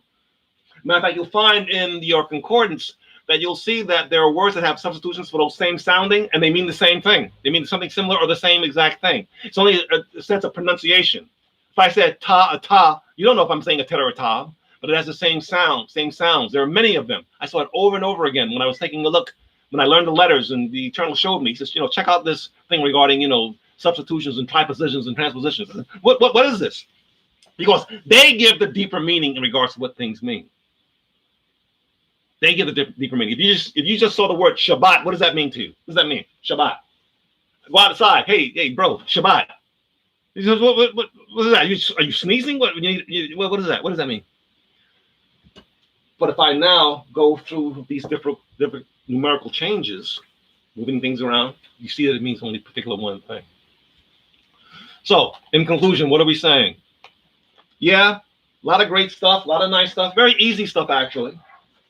But the whole thing is for you to leave these teachings and say, wait a second, man, I can't be reasoning the way that I've been reasoning all these years and behaving the way I've been behaving. I've been taking for granted what I've been taught about no one's perfect, we all make mistakes, and Shabbat is just a day that I just go to church rather than going on Sunday. And not only do I hear, but I promote and I teach. No one's perfect. We all make mistakes. We all cannot cease from sin. Now we saw all these combinations that contradict that. The Eternal is like saying, how many different ways do I have to show you that what? What part of thou shalt not didn't you understand? What part? This is what we're looking for. Because again, is that the common perspective in even the Sabbath-keeping churches, and I've been in them for decades, is that, again, you really can't keep the commandments. We're all sinners. We all make mistakes. We all fail. We all do these things. The same thing over and over and over again. Matter of fact, I've been to places when you teach the truth that we're supposed to cease, and I've gotten flack for it. I've gotten harsh again because the natural mind wants to. No, I don't want people that are like, I don't want to even hear you say that there's a higher standard and I'm supposed to reach the higher standard. I don't even want to hear you say that. I've been in situations like that. But again, Shabbat means what Shabbat means. So we're going to continue next week in regards to, again, these lexical meanings of Shabbat.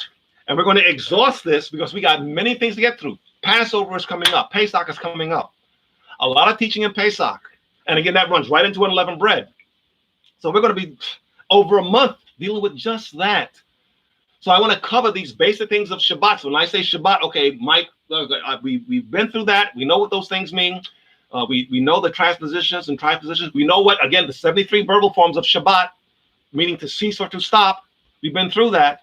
Okay, because got to move forward. We need to move forward with some things here. And we'll do that shortly, again, as we conclude our study of Shabbat. So until next week, same bat time, same bat or bait. Same bat time or same Bait channel. Exactly, Robert. Same bait time. Why are these things? I can never find them when I want to. How did it just disappear? Same bat time, same bait channel. Bait. Inside, remember the ark inside and without, the Ark of the Covenant and Noah's Ark, right? Bayit, bait, inside. And again, the second letter, Shana, to repeat, to alter, to change, to rectify, right? So and so forth, right? So again, same bait time, same bait channel next week. See you next week. Amen. And if you understand that reference, of same bait time, then you're old like we're old. Okay. And it's also important to understand, again, regarding the mark, it's not given to us to make us holy.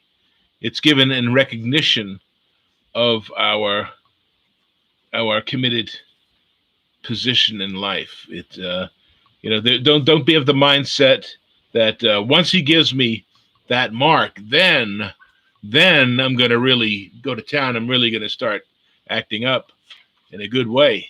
Well, no, that mark of ownership is on us in recognition of the way that we're behaving, that we are, and we are what we say we are, what he says we are, based upon his word. So let us move, not according to tradition, because a lot of us, we're really reluctant of giving some of this stuff up. It's like a garage sale. We don't want to give the stuff up. I know I got to get rid of all the stuff, and I got it all over my lawn, but I don't want to give anything away. We need to have a fire sale and just unload. Let him teach us. Let us come to the knowledge that he has originated, and be grateful, not reluctant or begrudging, even in our giving. Even as Moshe, commenced the giving with regards to the construction of the Mishkan, the tabernacle, people gave over and beyond what was asked of them. So, at this time, in our prayer and worship service earlier, we generally do the 10 words. We didn't do that today, so we're going to do that now. We're going to turn to Devarim, the book of Deuteronomy, chapter 5. If you would turn to that wherever you are, and we're going to read the Devarim. Deuteronomy chapter 5. Okay, I got my scriptures down here, so bear, excuse my massive head getting in the way here. And Moshe called all Israel and said to them, Shema Yisrael, hear, O Israel, the statutes and judgments which I speak in your hearing today, that you may learn them and be careful to observe them. The eternal our Elohim made a covenant with us at Horeb. The eternal Yah did not make this covenant with our fathers, but with us, who are here today, all of us who are alive. The eternal Yah talked with you face to face from the mountain, in the midst of the fire. I stood between the eternal Yah and you at the time, to declare to you the word of Yahuwah. For you were afraid because of the fire, and you did not go up on the mountain. He said, I am the eternal Yah, your Elohim, who brought you out of the land of Egypt, out of the house of bondage. You shall have no other Elohim before me. You shall not make for yourself a carved image, any likeness of anything that is in the heavens above, or that is in the earth beneath, or that is in the waters under the earth. You shall not bow down to them, nor serve them, for I, the eternal Yah, your Elohim, am a jealous Elohim, visiting the iniquity of the fathers upon the children, to the third and fourth generation of those who hate me, but showing mercy to thousands of them who love me and keep my commandments. You shall not take the name of Yahuwah your Elohim in vain, for the eternal Yah will not hold any guiltless who his name in vain. Observe the Sabbath day, to keep it holy, as the eternal Yah. You shall labor and work. The seventh day is the Shabbat to the eternal Yah, your Elohim. In it you shall do no work, you, nor your son, nor your daughter, nor your male servant, nor your female servant, nor your ox, nor your donkey, nor any of your cattle. Gates, that you may, servant and female servant may rest as well as you. And remember that you were a slave in the land of Egypt, and the eternal Yah, your Elohim, brought you out from there with a mighty hand, by an outstretched arm. Therefore, the eternal Yah, your Elohim, commanded you to keep the Shabbat day. Honor your father and your mother as the eternal Yah, your Elohim, has commanded you, that your days may be long, and that it may be well with you in the land which the eternal Yahuwah, your Elohim, is giving you. You shall not murder. You shall not commit adultery. You shall not steal. You shall not bear false witness against your neighbor. You shall not covet your neighbor's wife. You shall not desire your neighbor's house. his field, his male servant, his female servant, his ox, his donkey, or anything that is your neighbor's. These words the eternal Yah spoke to all your assembly, in the mountains, and the thickness of the fire, the cloud and the thick darkness, and the loud voice. And he added no more. And he wrote them on 2 tablets of stone and gave them to me. Amen. Amen. Amen. How beautiful are the words, the Devarim, the words. We understand Devarim, which means words, but the Decalogue is referred to as Devarim, the words, significant words that we can live by and exist by. I'd like to turn to the third page from the back for the congregational response, because this is after Torah reading, and what we've been reading and talking about today is all Torah-based. If you think law is boring and uninteresting and just kind of bland, we're trying to cast some shades your way to understand the deep understandings, to understand the deep multi-levels of understanding. We're not vanilla. We are Baskin Robbins on steroids. We want you to understand what is here to excite you, to get you interested in going a little farther, going a little deeper, not tempting, not going beyond what is written, but what is written is amazingly deep. And a lot of us are surface dwellers. Very few of us like to get the pickaxe up and start digging and mining for treasures. We need to do that. We need to work together and encourage each other in that very, very same role. Okay. This is the Torah which Moshe placed before the Bnei Israel, the children of Israel. It is in accord by the eternal Yah's command, by the hand of Moshe. Together, a tree of life it is for those who take hold of it. Blessed are the ones who support it. Its ways are ways of pleasantness. All its paths are peace. Long life is in its right hand, and its left are riches and honor. The eternal Yah was pleased for the sake of his righteousness to render the Torah great and glorious. Hallelujah. When the ark rested, Moshe would say, "Return, O eternal Yah, to the myriads of Israel's families. Arise, O Yahuwah, to your resting place, you and your mighty ark. Clothe your priests with righteousness. May those who have experienced your faithful love shout for joy." Amen. For the sake of your servant David, don't delay the return of your Mashiach. I give you good instruction. Do not forsake my Torah. Do not forsake. Do not forsake. Do not turn away. Do not say, not me, not for me. Don't do these things. Don't do these things. But love. And let there be no guile found in your mouth. Let there be no guile found in your countenance, in your approach to anything in this world, in this life. We have to be pure, and we have to move with the purest of motivations to please our Heavenly Father and to acknowledge Him in all ways and not to bring anything into disrepute. Okay. Amen. And we wish you blessings upon this day, propelling you forward for the rest of the week until we once again come together again on Shabbat. And again, we're so grateful that you've been watching, that you've been listening, and it's a blessing, and it's very humbling. So I just pray that you continue to encourage us, pray for us, and reach out to us. As I mentioned, I gave you the instructions on how to write to us. Also, email milkakorn@aol.com is another way to reach us. And we're still developing some other additional ideas and such. So pray for us, and we pray for you. You know, all those who would hear the word of Yahuwah needs to put it into practice, put it into action, and adapt it as life itself. So may the eternal Yahuwah bless you and keep you. May he make his face to shine upon you and be gracious unto you. And may he lift up his countenance upon you and give you peace, the peace that surpasses our understanding, to guard our hearts and our minds in Messiah Yeshua, that we may put on the mind of Messiah and know his ways and walk with him, walk before him and be perfect. And that is the desire of our Heavenly Father, that we take off the training wheels and start living the life that he wants us to have and to express. I just see somebody else saying Shabbat Shalom. Ziomara Rios. Amen.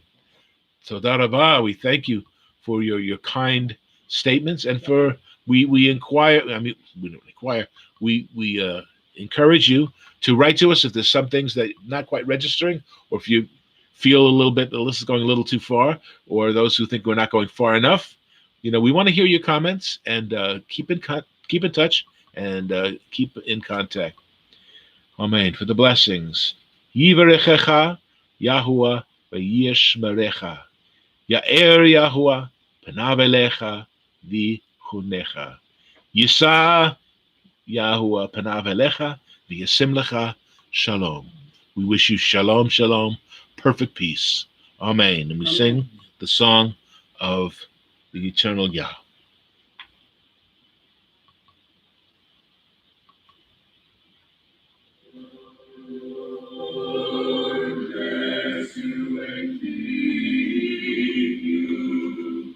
The Lord lift his countenance upon you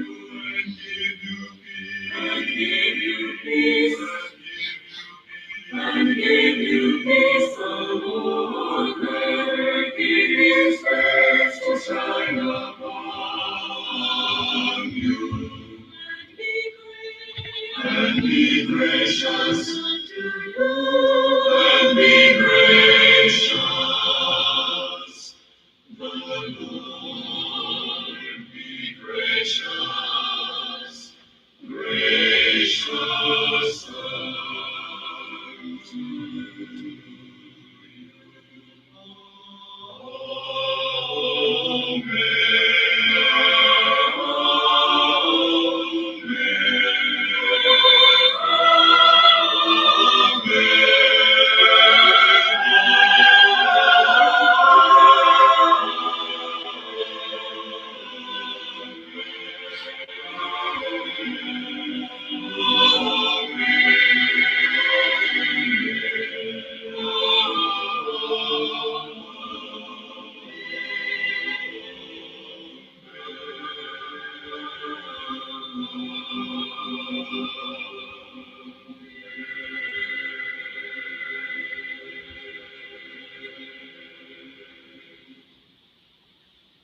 Amen. Shabbat shalom. Be well and be joyful in Yahuwah. Be joyful in the most holy Yah. Amen and amen. Amen. And Todah Rabbah, we thank you once again for joining us. Until next week, Shabbat shalom. Shabbat shalom.